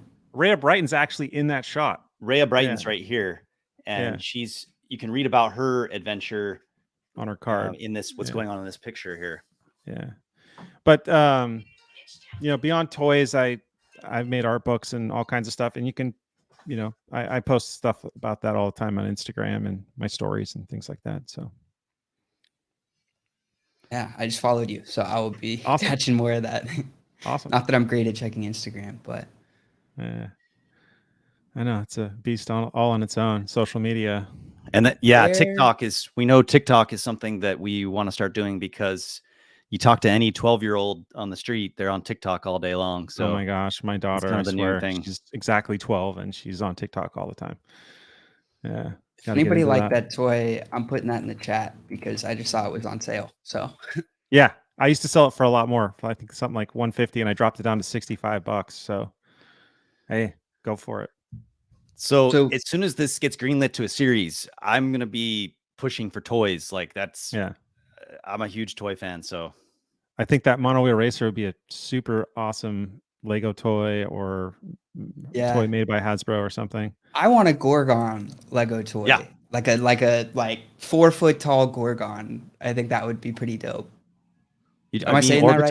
Orgaton? Yeah. Oh, yeah. Totally. My bad. There's another. I will learn them. Another main character who's the super sidekick to Dr. Zammsy is this little 5-inch tall guy named Morris Minor, and his shell glows every time he gets worried or mad. We feel like there's massive toy, you know. Is it 2 R's potential. or 1?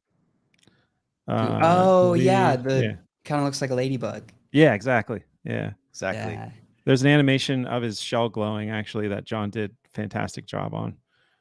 From set 1. Yeah, from set 1. That's the epic. If you find the epic in set 1, that will have the animation. The epics were honestly some of my favorite ones that I pulled. Nice. I love like the little added animation on all of them. Yeah, a lot of love went into these, man. We're not messing around here. I honestly, it blows my mind that in the NFT space in general, there's just so much low quality art that is doing super well. I mean, do you guys have any opinions about that? I certainly do. Go ahead, Sam. I'll let you go first. Oh, you're making me go first?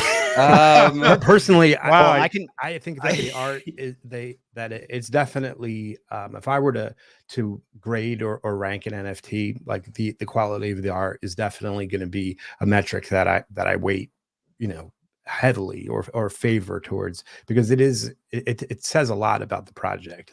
Right. Whether you are an artist yourself or whether you've hired the right, you know, subcontracted the right people to do the work for you, and look at things like, is it 2D or is it 3D, and all of that, and weigh that together. It's completely subjective, as our our audience is pointing out, to a degree. I think that most people can recognize bad art and most people can recognize good art. So, but but I think sometimes bad art can still be like culturally good art. Like kind of the story behind it, the person behind it, the community behind it can make it good art. It's the famous age-old thing about Jackson Pollock, right? Just splashes of paint on Sure. Yeah. And then you have a Michelangelo, and like it's completely subjective.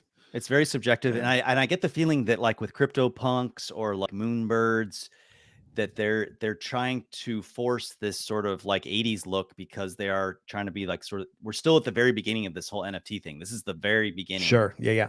Yeah. And maybe they chose to have those 8-bit characters just to be like, look, these are retro old. Right. Like kind if of you look. have that, you have to have utility. Like you can see that's what, Lee's comic said, utility rules. Mhm. But then- I definitely would favor that as well.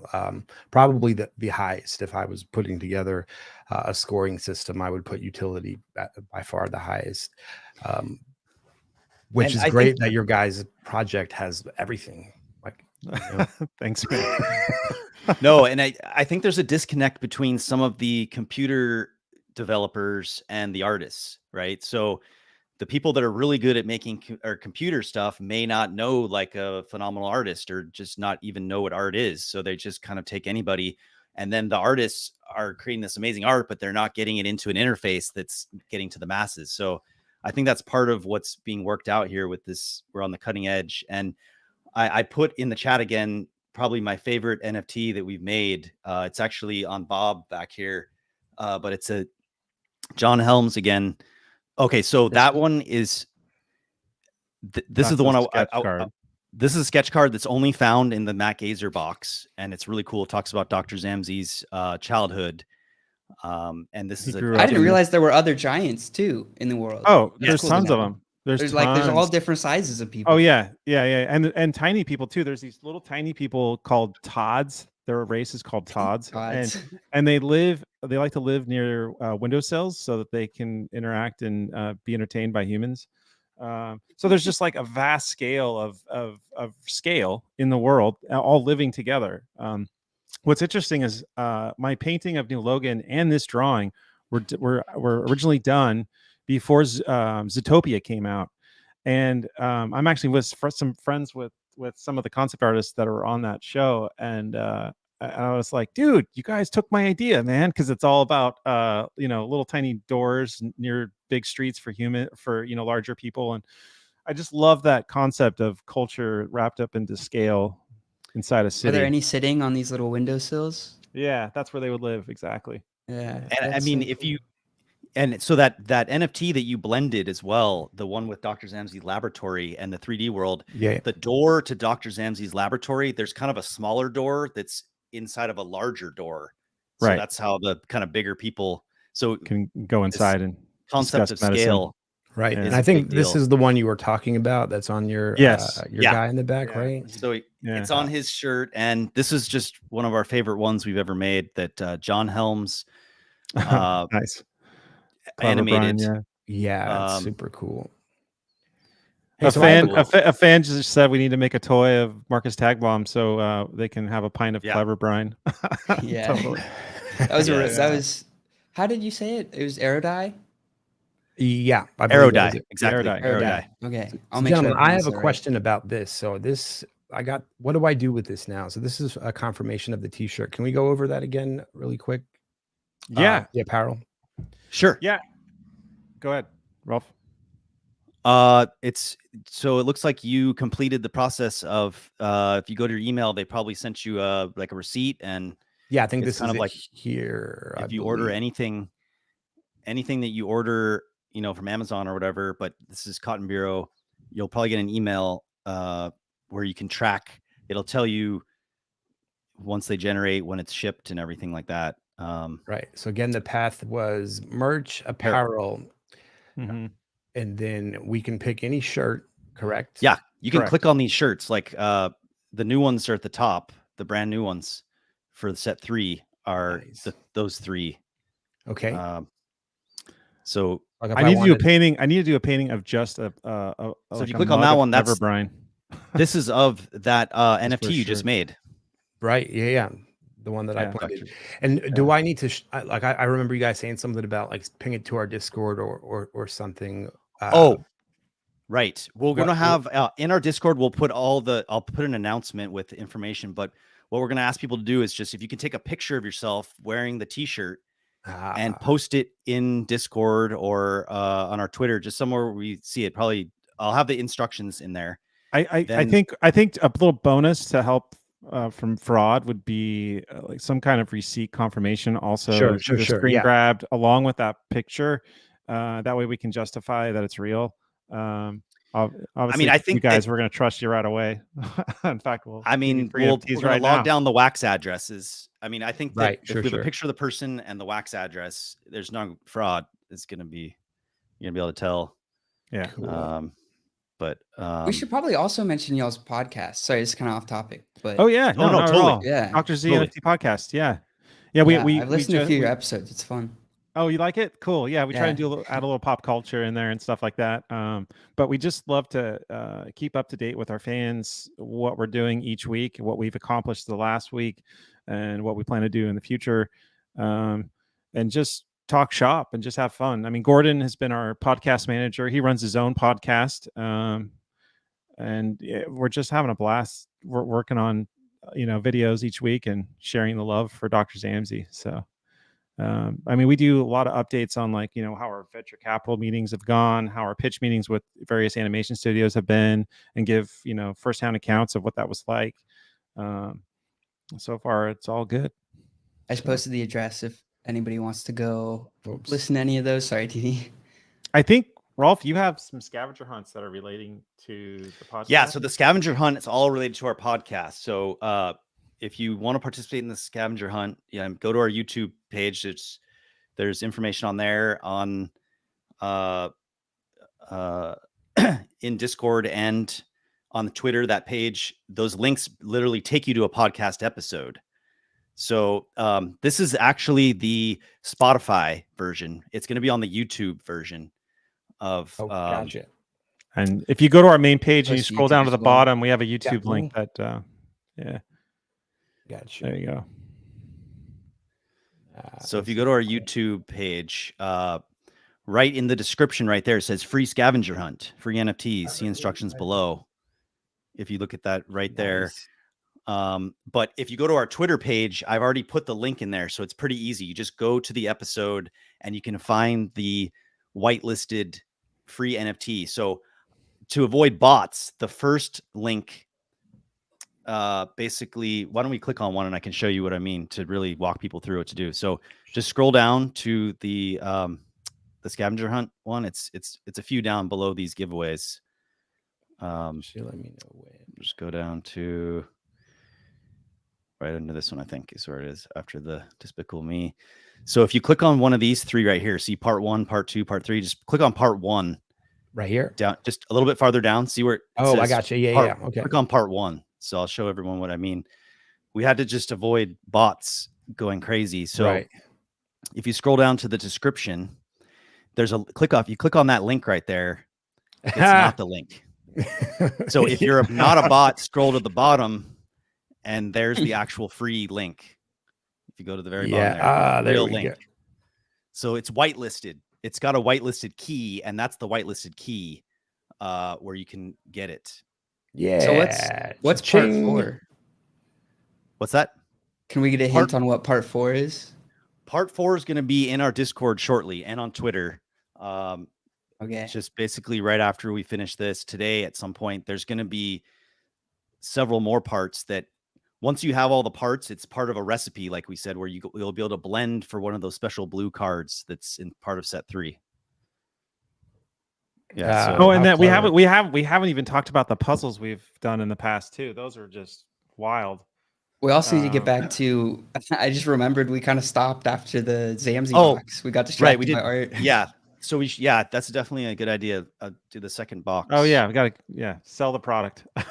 Yeah. Okay, so one tier up from. So we have the Dr. Zammsy box, which everyone should be able to get one of those to help support the project. We just made it these different tiers for the different level of super fan, or for the average person, or the super whale person. So this is kind of the middle thing. This is the middle box, which is probably the best bang for your buck. For $149, you're going to get 30 cards. It's kind of like a mega pack. You get 30 cards. You get 15 satchels. You get 15 character cards. And if you go to the website or the drop page, it'll break down the chance of getting these cards. And you can only get the set 3 cards in these first 2 that aren't the blue card. So I got ahead of myself there, but I'll talk to you guys in a second. So we're still on this middle one here, the mega pack, and only in the mega pack is the cure card for this series. And it's a It's we've done a cure card, virus card in the first 2 sets, and in this one there's a cure card which expands on the Aged Youngling lore of the whole world of Galagan. It's a really cool card which includes a sketch of an Aged Youngling. So that is the middle one there, and I believe that is the best bang for your buck right there. So for the super fans, we have the Matt Gazer's collector's box. Now, everything in the Matt Gazer's collector's box is not available in those other 2 boxes. So it's a completely separate thing. I mean, one thing we learned from the first 2 series was, we wanted to make it so you could buy the Gazer's box and get the cards. But so this time we just completely separated it. So you still have to gamble with the Dr. Zammsy box to get those rare cards, but those don't exist in the Matt Gazer's box, and the ones in the box don't exist in those. Like, it's just a whole separate, very So with go ahead. With the Matt Gazer box, you're saying you still have to kind of gamble because you only no. Do you get the full set? Yes. So Okay. in the Matt Gazer's box, you're guaranteed the full set of these blue special set cards. They're beautiful. Like the frame's all blue, and it's a very unique, very rare card that we haven't released yet. So it's your entire guaranteed. Your entire pack is filled with those.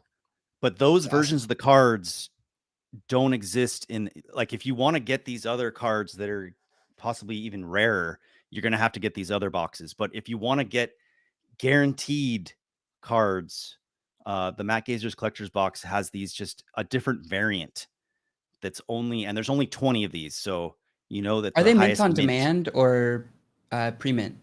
These are all going to be mint on demand this time. Okay. So if you get the collector box and you want those number 1s open fast, open it right away. Yeah. Because in the past we did pre-minted, like the first 10 mints were pre-minted, but this time every card is mint on demand.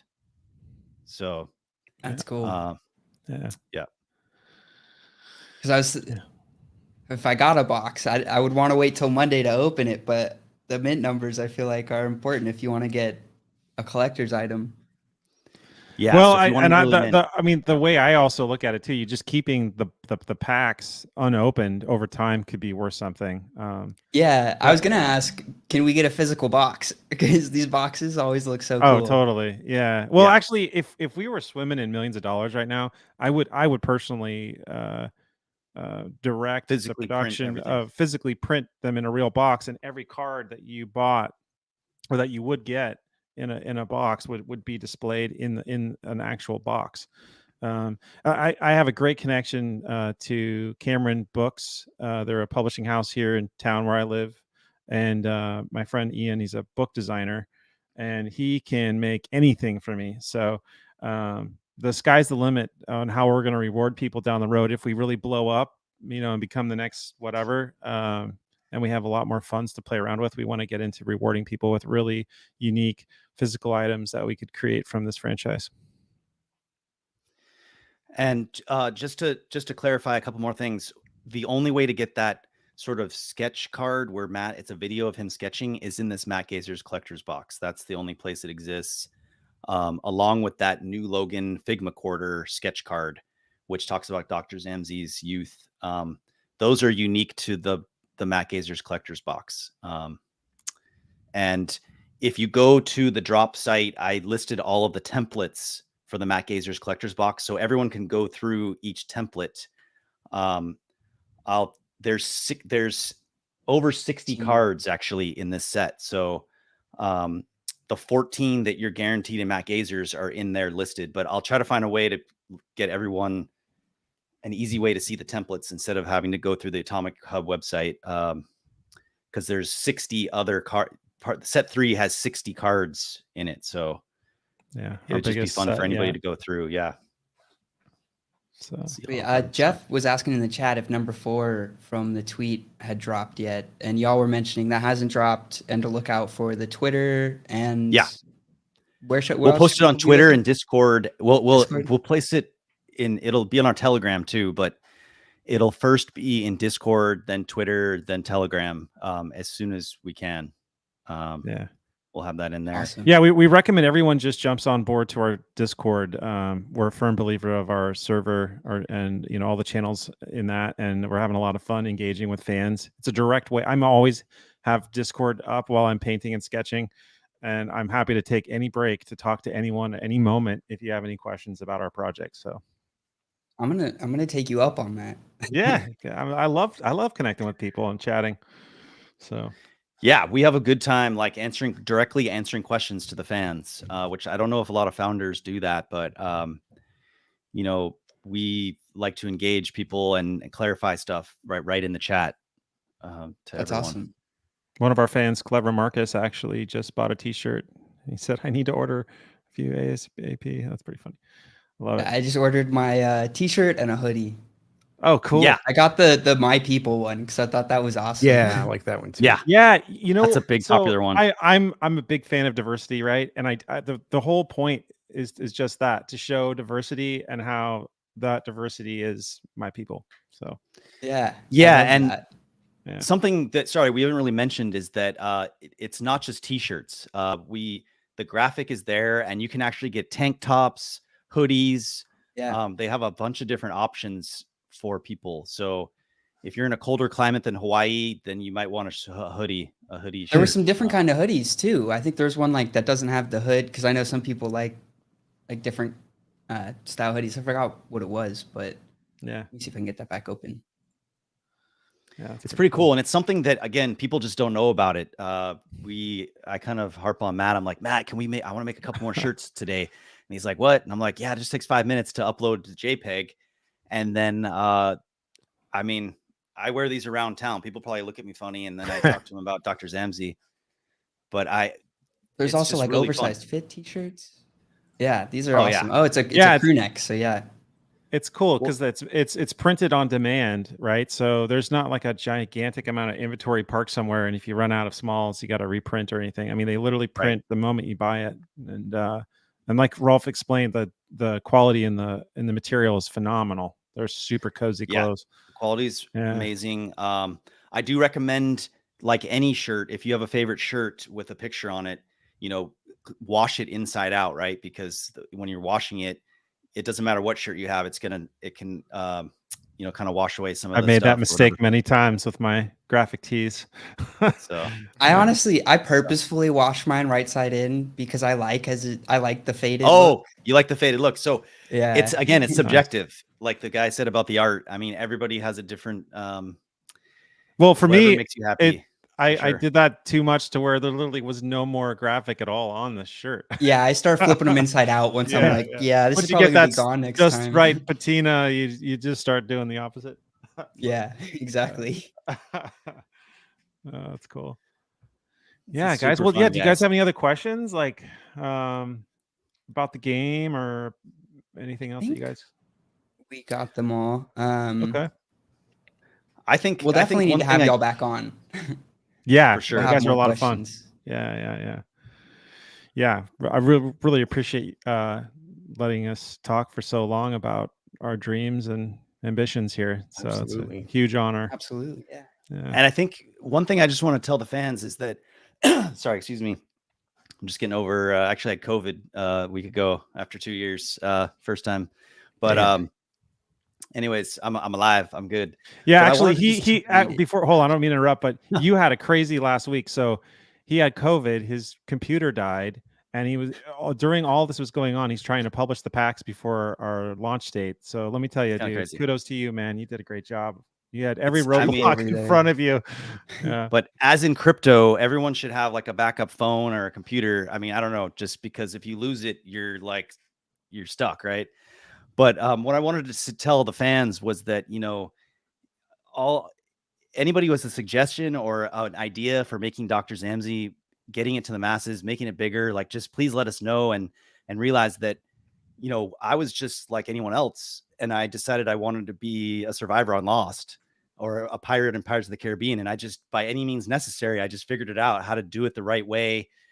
And that's the same with Dr. Zammsy. Like if you have a passion and you have a suggestion for how you think this could get out more, get developed, like please let us know and create a job for yourself. Like create, if you're the person that knows how to do this the best, like partner with us and make it happen. Like this is, Yeah, you know, we only have a short time on spaceship Earth. You know, we're on a spaceship Earth going around the sun, and you got to just do it now. It's time to do it now, right now. So. Yeah, we're huge collaborators. So, and we love working with and collaborating with other projects. So if you're part of a big project out there, we don't know about you, introduce yourself and let's talk. So. Y'all are gonna get a paper from me after this. I have lots I want to discuss. Y'all's project is just so cool. Like everything about it is kind of a dream to me because, like we were talking about earlier, I grew up on Clone Wars, and so just like kind of grew up on the whole fantasy, like leaving the planet, and sort of. I think the part I identified most with it, and is why I love this shirt so much, the My People shirt, is that like it's so many different walks of life. It kind of like takes our own like sort of on Earth diversity, like, and shows that like there's so much more to it to where like just everybody should be friends with each other. I don't know. Yeah, hell yeah. Totally. We're all in this together, man. I mean, we're all in this together. So I mean, a lot of our stories are based off, you know, Joseph Campbell, The Hero with a Thousand Faces. I mean, that's what Star Wars, George Lucas used. And this is just the history of the human culture from thousands and thousands, thousands of years ago. People sitting around a campfire and in a cave were having these thoughts of traveling off the world and anthropomorphizing, you know, animals and things in a fantasy world. So, you know, this has been going on throughout human history. And, you know, we're all about our stories, and that's what we want to do. Yeah, we're massive fans of nature, and we incorporated nature a lot into the world of Dr. Zammsy with the crystals and the Age of Younglings that are harbingers of the crystals, and they work with nature instead of against it. We're just really into that, you know, component of saving Mother Earth in a way. Not to be a hippie, but maybe I am. But when technology fails, you going back to nature and seeing how nature did it, you know, and creating something based off nature as well. I mean, it's similar to Star Wars, kind of, right? Like, aren't a lot of those like sort of designs that they came up with for like the walkers were based off of something in real life, I think. Oh, you know what they were based off of? Yeah. I live in the Bay Area, and the Oakland Port of Oakland has these massive cranes that look just like those things, and he based it off that. George did. So at least that's what I've been told from a few sources. I know. Yeah. But for example, we did that too in our dropship. That's based off a DNA design of a virus. Of a virus. Nice. So if you Google like structures of viruses, I remember from Intro Bio. It's designed in the shape of a virus. Yeah. It's really cool. Well, someone, I think a fan sent me an image through Discord or Telegram and goes, "Hey, you should do something with this." And I was like, "That looks just like a spaceship, man. That's cool." So we ran with it. So cool. I mean, I just wanted to share another one of my toys that this is one from The Mandalorian, where you know, I don't know if I've seen a blister pack that comes with this many things. This is from the episode 2, season 1, or season 2, episode 2 of The Mandalorian. He gets trapped on that ice world where all the spiders come out. Right. Yeah. And this was like, I think an exclusive at Walmart, just walmart.com or something. But usually I go to like Hasbro Pulse or Amazon. They seem to have these ones that aren't available. They're only available on certain sites. But that was a really cool one to go with the Razor Crest. Yeah, that Razor Crest is crazy. I know. Gosh, it's good I'm times. Trying to find. I have a limited edition of the Art of Clone Wars. My art's like all over that book. I think you can still find it on Amazon, but for some reason it's missing. I don't know what happened to it. But here's my. This is basically the Slave 1 from the Kenner. There's a Kenner line of Hasbro stuff, which is much higher quality than the other ones, even the Black Series. Just the painting and everything is just at another level. So This one I believe is about $150 on Hasbro Pulse, but it's called the vintage line. Sorry, the vintage line is the one where you'll see that everything's just painted a little better. It costs a little more, and I mean the fans want quality stuff. So really, you can buy a few more of that. You can pay a few more dollars and get like all this extra painting and stuff on it or whatever. Yeah. Cool. Do you all mind if we move into a bit of some giveaway portion? Sure, let's do it. Sure, of course. Yeah, we can give away stuff. Yeah, Sandy, I sent a few things over to the giveaway wallet that I grabbed foolishly, not via NFT. After I just said that I use NFT to buy, but Gotta always use NFT. yeah, dude. I can also anyone who posts their wax address, if you're doing some kind of giveaway thing, I can just send it directly to them. If you're doing some kind of if you have an interface or something we use directly to them. Grubfish, they're showing in my camera, and so they just type !play and then their wallet address, and then when they win, it gives us a list that shows their Twitch ID and their wallet address, and we can just pull that and then yeah. Okay, perfect. So if you just take their wax wallet and put it into this private chat, I can just directly send them some fun stuff right away. Awesome. Thank you. Yeah. You've been very generous with your giveaways too. We try to be. That's a big thing of what we try to do here. Yeah. Love it. So yeah, we have some really cool, I mean, obviously we have really cool NFTs. These things I'm going to be sending are either battle cards or packs from previous sets, because, you know, all of the set 3 stuff unlocks tomorrow. Yeah. And it's not available right now. So just so you guys know. Otherwise we would.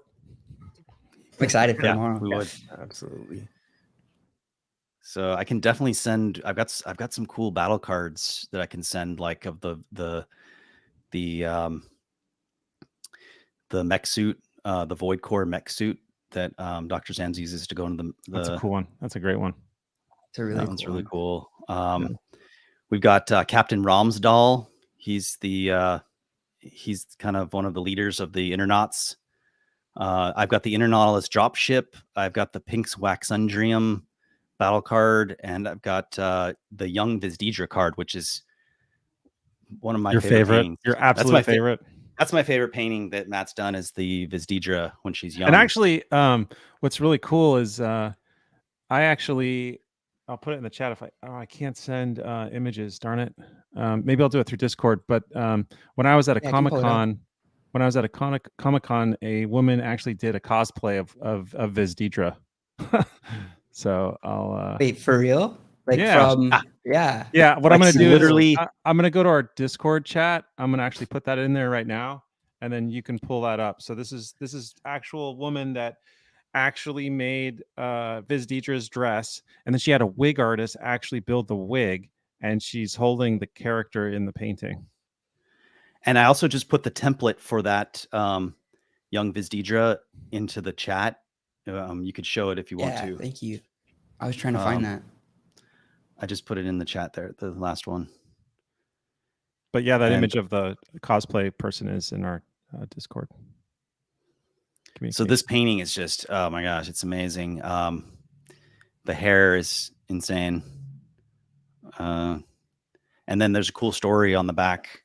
Everything has a story. Oh, that's really cool on the back. So this is interpretation of her castle. The story is not so extensive on this card, but if you look at some of the other cards, it goes into more detail about Vizdidra, who she is, and what. Well, we have another Vizdidra card from set 2 that is her in her battle gear, and that extensively talks about everything that's going on with her. She's a messed up lady. She's got problems. She's got some issues, but as do Min. But I mean, she's our villain, so she's obviously has but what problems. she believes, what she's doing is right. So we don't want to judge her. True. You know, she has her reasons. Everyone does the best they can in life. You know, that's the truth. I believe that. Even if it's bad. Yeah. I mean, even if it's bad, we're getting philosophical here. they think it's good. That's the thing. People don't realize. Totally. The best villain in movies is the one where you're kind of strangely rooting for them, but then you realize it's all bad. Like Anakin. Yeah, perfect example. Great example, Sam. Yeah, Anakin, the tragedy of Anakin. Yeah. I just recently rewatched all of that, the movies, and then tried to time like Clone Wars and Rebels where I think they would be. Nice. In your chronological order of the way you, so that's awesome. Yeah, I feel like they would fit. I don't know if you guys have access to our Discord. We've been chatting earlier today on, but I actually put that picture of the cosplay artist with me in the painting. Maybe you can share your screen and show the public, because I can't do that on my end, but I think they get a kick out of it after seeing that card. Yeah. There you go. That's so cool. Yeah. So I was blown away. She had a real wig artist up in Seattle actually make the wig. And what is that book? Oh, that art book is actually my art book. Hold on. Here's the collector's edition. Yeah, it's available on Matt's website. You get like comes special with two prints that are blind. Don't show them because it's a secret. It's a special. I've always kept that a secret, but it's definitely worth it. Each book has a special seal of approval in the front, proof of authenticity, and then if you open up to the first page, there's a card that's been glued inside that has the mint number of that particular book, and it's signed by me. So I don't know. I can't see the number. You might have to put it closer to the camera. Oh, it says 58. 58. 58. Yeah. Anyway, it's a very exclusive version of the original book. I initially published the book itself, but then I did a limited version, and only 200 of those have been released as well. Is that the collector's edition? Yeah, that's the collector's edition. Collector's edition. And I think that one's on sale on my website. Yeah, I just added it to my cart. Nice, buddy. Nice. And then Dr. Zammsy, actually, there's a whole chat. So the whole book is broken down into different IPs that I've been trying to develop, like Oasis, which was a Love, Death, and Robots episode that I'm trying to pitch. Dr. Zammsy's in there. And also I have a 2-book deal with Chronicle Books on a sci-fi adventure series that I'm developing as well, called The Numerical Adventures of Edmund and Hunter. My editor is Jeannie CEO. She published Lemony Snicket and the Series of Unfortunate Events. So we're getting really close to finishing the first book. Pretty cool story about an uncle and his nephew basically going on this wild journey, and they're using mathematics to try and get back home because they're trapped in another dimension. So it's teaching kids math while being on this crazy Indiana Jones sci-fi adventure. And this picture right here, this is Dr. Zammsy on a Turk Beast, which is one of his modes of transportation. And just so you guys know, the reward for doing the scavenger hunt is going to be this image of Dr. Zammsy on the Turk Beast is going to be the NFT that everyone gets in the special blue border. So if you complete the scavenger hunt blend, you're going to get this one that you're going to be able to own yourself. I'm pretty proud of that image. A lot of fun. But yeah, originally Dr. Zammsy was going to be a storybook iPad project. I actually partnered with a game studio 10 years ago to develop it into a really cool app. And then they decided to cancel. But in the 3 months of development, I created all this artwork. We were planning out the whole story. And everything just sat on a shelf for basically, the next 9 years. And then Rolf came to me with this NFT idea, and we're just piggybacking on 20 years worth of paintings and ideas. And you can see our little animation we made was based off those animation we showed earlier was based off this painting here. And hold that for a sec, because the image on our left looking at this is Dr. Zammsy in Galligan riding past this massive castle called Amphibula. I mean, I've developed this world for many years, so there's lots of little lore, but there's this king that rules the Galligan kingdom, and when he was a prince, he lived on the coast. And so when it was time for him to actually be the king, he retrofitted his castle for aquatic life. So if you can see, there's a giant like glass bubble that holds a whale at the center of that castle. And so part of the story in this animated series is going to take place there. But it's just a weird castle, aquatic museum, I guess you could say, on top of a mountain. Yeah, this is so That's much also fun. I mean, awesome. so yeah, if people want to get this book, it's really fun. I mean, Matt introduced me to the world of art books. Like pretty much every movie has an art book. Yeah. Like I got one for The Expanse. The Expanse has a really beautiful art book where it shows all the Marine soldiers in their like battle gear and stuff. Oh, sorry, I showed that one already. So, let me see here. So you can even see Dr. Zammsy's laboratory is in here as well, and Yeah. a drawing that turned into a painting that's one of the NFTs. That's one of our first set one paintings. That's the original sketch for it. Dr. Zammsy So in his yeah, laboratory. anyway, the book is basically just a collection of art that I've been working on ever since I graduated from Art Center 20 years ago, and pretty proud of that. I also have a sketchbook that I recently released 2 years ago, which is a whole book just on sketches. A lot of my process on how to come up with these images is just through lots of drawing. Here's And the sketchbook. oh yeah, there's a sketchbook right there. Fantastical sketchbook.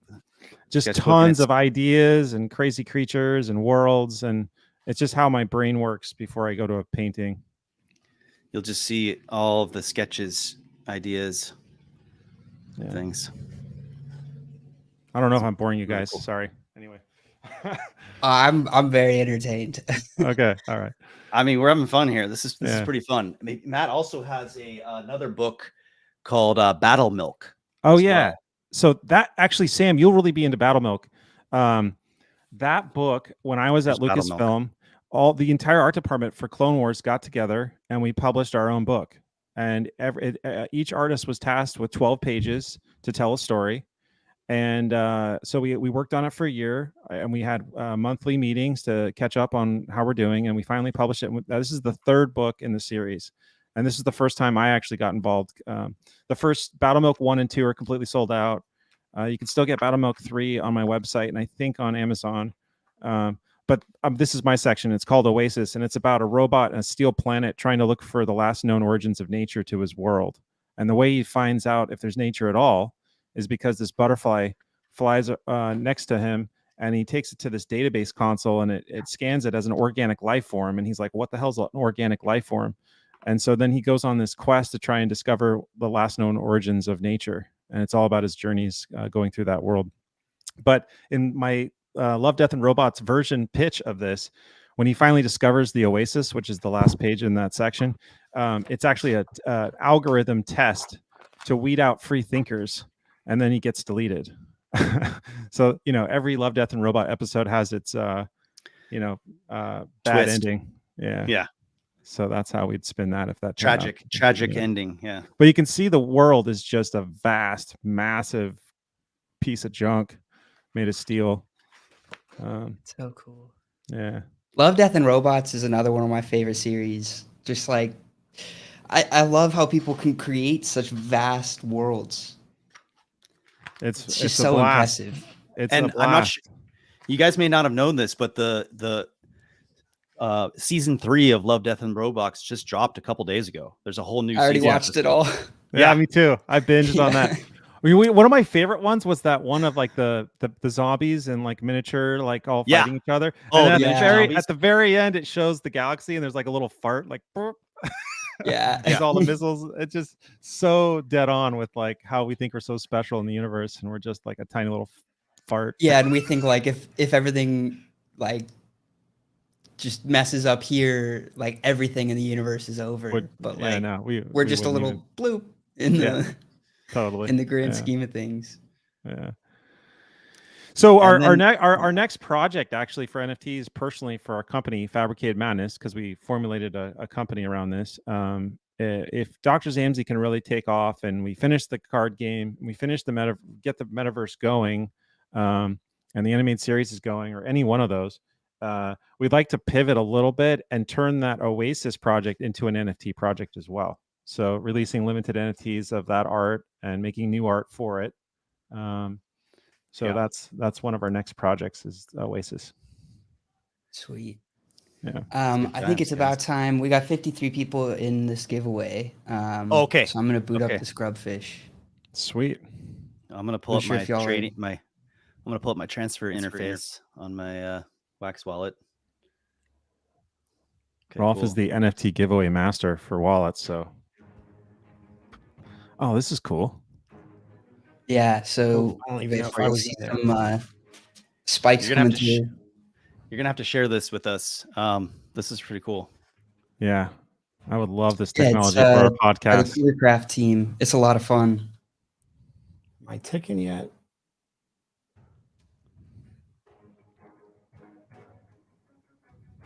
All right, so we're basically looking for the last man standing. That's how it works. Yeah, yeah, yep. Oh, it's like a How did video it game. feel seeing somebody in your like cosplay of your own art?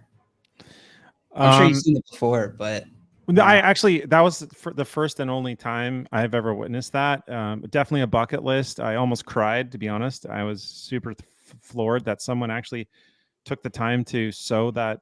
It wasn't like a total surprise when she came to me, because she did reach out and I gave her some schematic designs to actually some templates, ideas for actually creating the costume. you kind of knew it was coming. I knew it was coming, but I had no idea she would go into that kind of detail. And then when she was walking on the street, the news channel for Seattle actually stopped her and it goes, "Wow, this is," they actually interviewed her on the news. But yeah, it's pretty cool. I honestly, I'm waiting for a Dr. Zammsy cosplay because I think that would just be so cool. I've personally wanted to make the cosplay myself with all his like gizmos and gadgets on his tool belt and everything, and maybe holding some kind of injecting blaster. I don't know, but the potential there is huge for cosplay. Okay, so what happened here? So we got is number one the winner? Normally what we'll do in this instance, we'll post this, but then we'll just do a quick check on the wallet to make sure that it doesn't have any signs of being a bot or a multi-account or so. And then as long as it looks good, we'll send the prize out. Nice. Okay, I can do that pretty quickly here. TD's a pro at that. I love it. You're an investigator. I could either send the reward to you guys, or we could directly send it to these guys, I guess. Yeah, you bet. We're good with either. Yeah. Like, I mean, there's a few things that I look for right away, and as long as I see those, then we're good because it's it's not a perfect science, right? But yeah. So here is winner Raj. I don't know how to say that. Rajanth 212. Yeah, maybe. Okay. So is this the one you just put in here? This wax address in the chat. Yeah, here I'll put Well, congrats. We got a winner. Yeah, there's the full thing. Okay, awesome. I'm gonna go ahead and send you this guy 5 battle cards. Nice. These are really cool cards. Oh, dude, he's so lucky. Awesome. Yeah. Can I win? Right. Yeah. I think you guys definitely deserve some free stuff from us for being so awesome on this podcast, man. So you said there's like 50 something people listening to us right now. Yeah. Yeah, we got 50 viewers right now.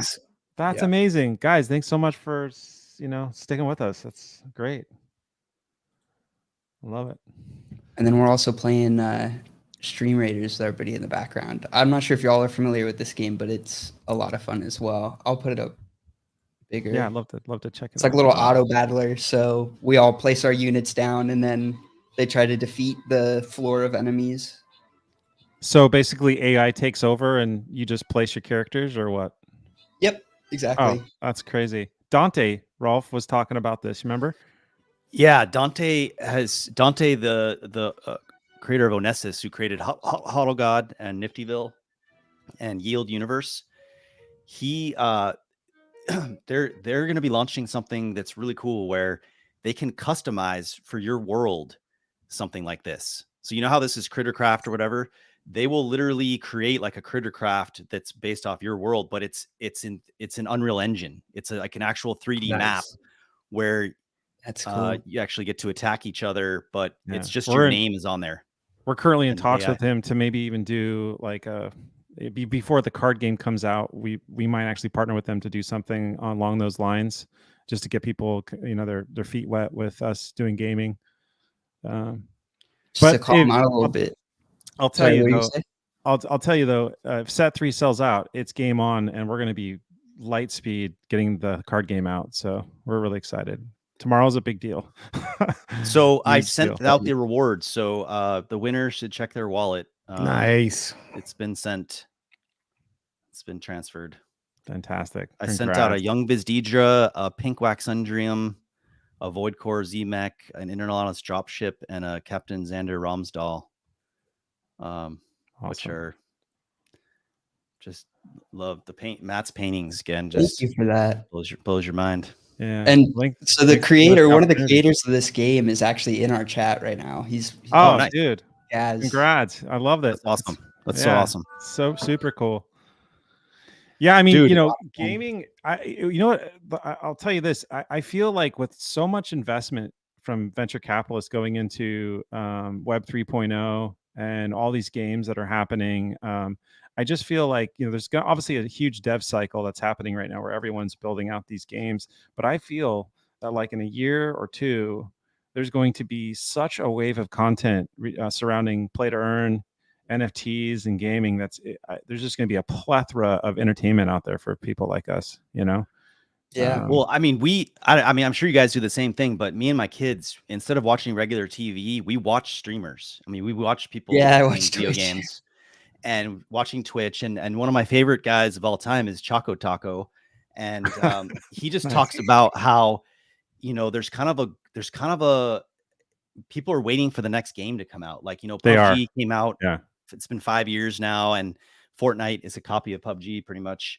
But that sort of style of game, everyone's waiting for the next big thing. Like, yeah, they're over Fortnite, they're over PUBG, they're over Destiny. You know, I have two good buddies that are big time gamers. Like every time they get off work, they just go straight to gaming. I don't know what their wives feel about that, but they're just heavily invested in gaming. What I'm trying to get at is I had beers with them not too long ago, and they were just going on and on and on and on about how they're just bored. There's not a lot of great new content out there. And I told them, rest assured, just wait, because the NFT space is going to explode with all kinds of games, man. I mean, it's just going to be wild. So hopefully we can get a stake in all that.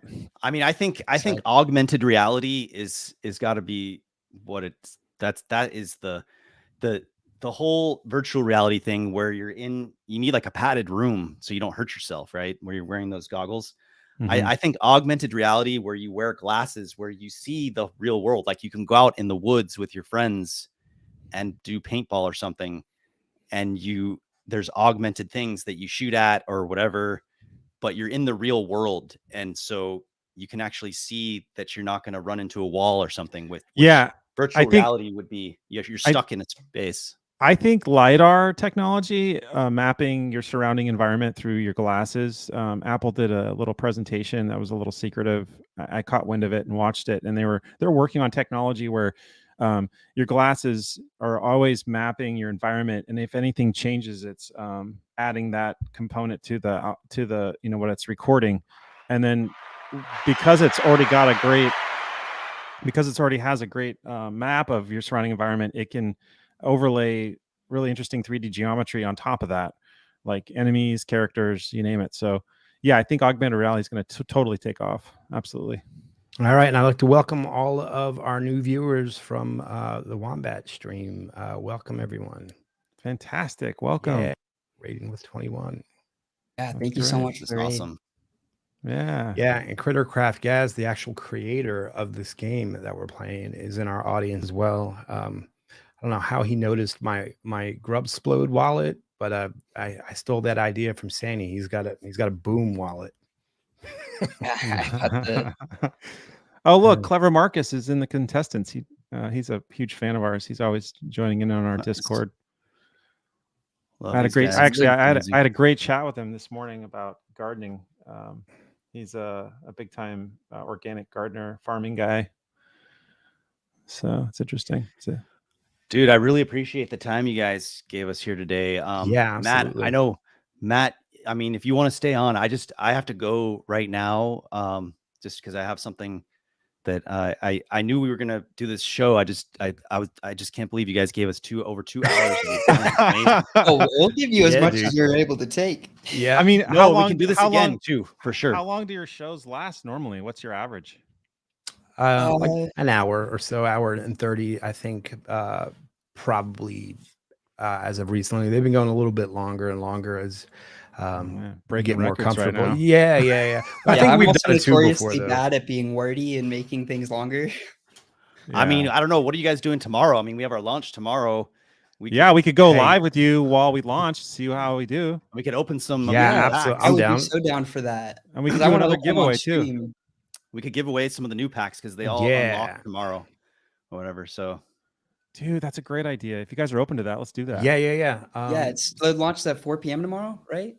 It depends on where you are, but 2 p.m. Pacific time. Pacific time. Yeah. Oh yeah, so it's 4. You're right. You're right. Central.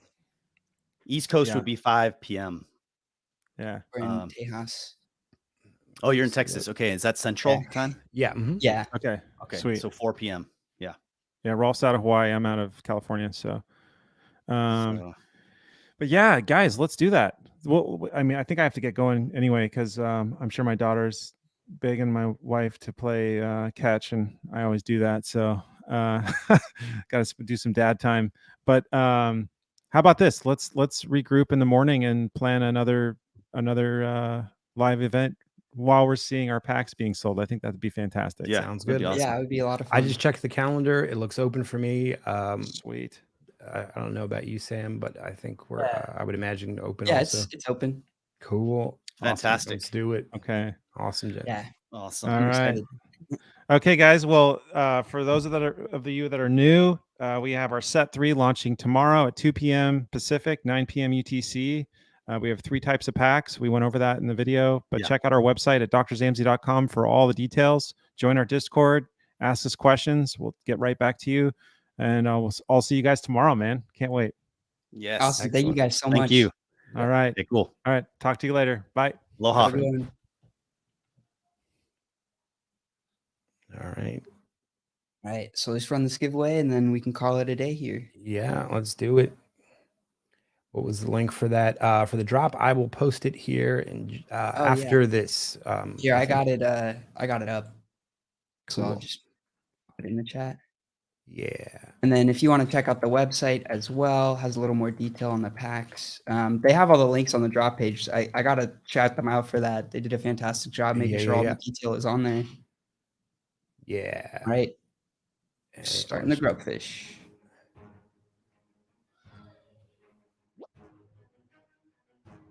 Also, guys, in the chat, I hope you liked my ideas last night. Those were some late night ideas, so I hope I conveyed them well.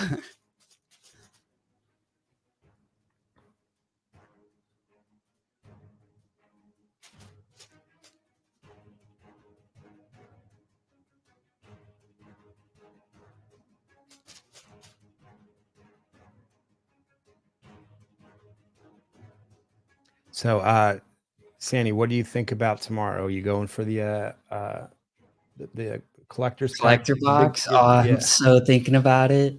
I really want a physical box because that image of the balloons is so cool. Right. Yeah. What t-shirt did you order and what hoodie? I ordered the My People hoodie and the My People t-shirt. Oh, both cool. Yeah. Maybe I'll get one. And then I ordered all the books as well. Nice.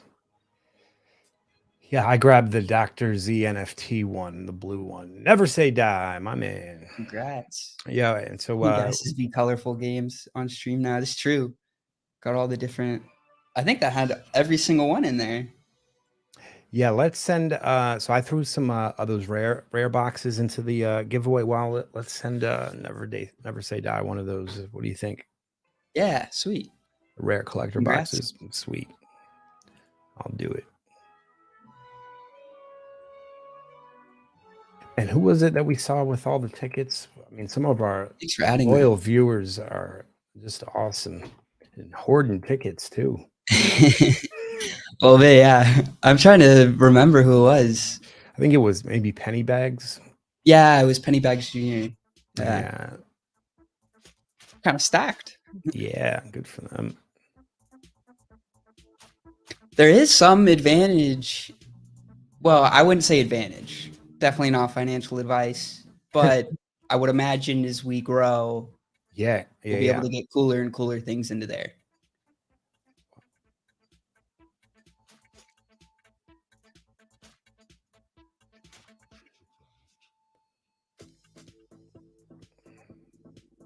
I don't know why Anchor's been betraying me so much lately, man. It just will not act right. BIOS PT 35. Congrats. Yeah, ping those over. Yeah. All right. I hadn't eaten lunch before we did that stream. Yeah, so yeah. I'm I mean, starving. let's find some place to. I send actually these promised folks. Token Gamer we would raid Sweet. over. They've All got right, dude. Super Dopes doing their debut stream today. I hope they're still on. Yeah, shit. they are. Great. Let's go get them. All right, folks. All right. Thank you so much. Go see Token Gamer. And thank you so much. We'll talk to you guys soon. How's it going, everybody?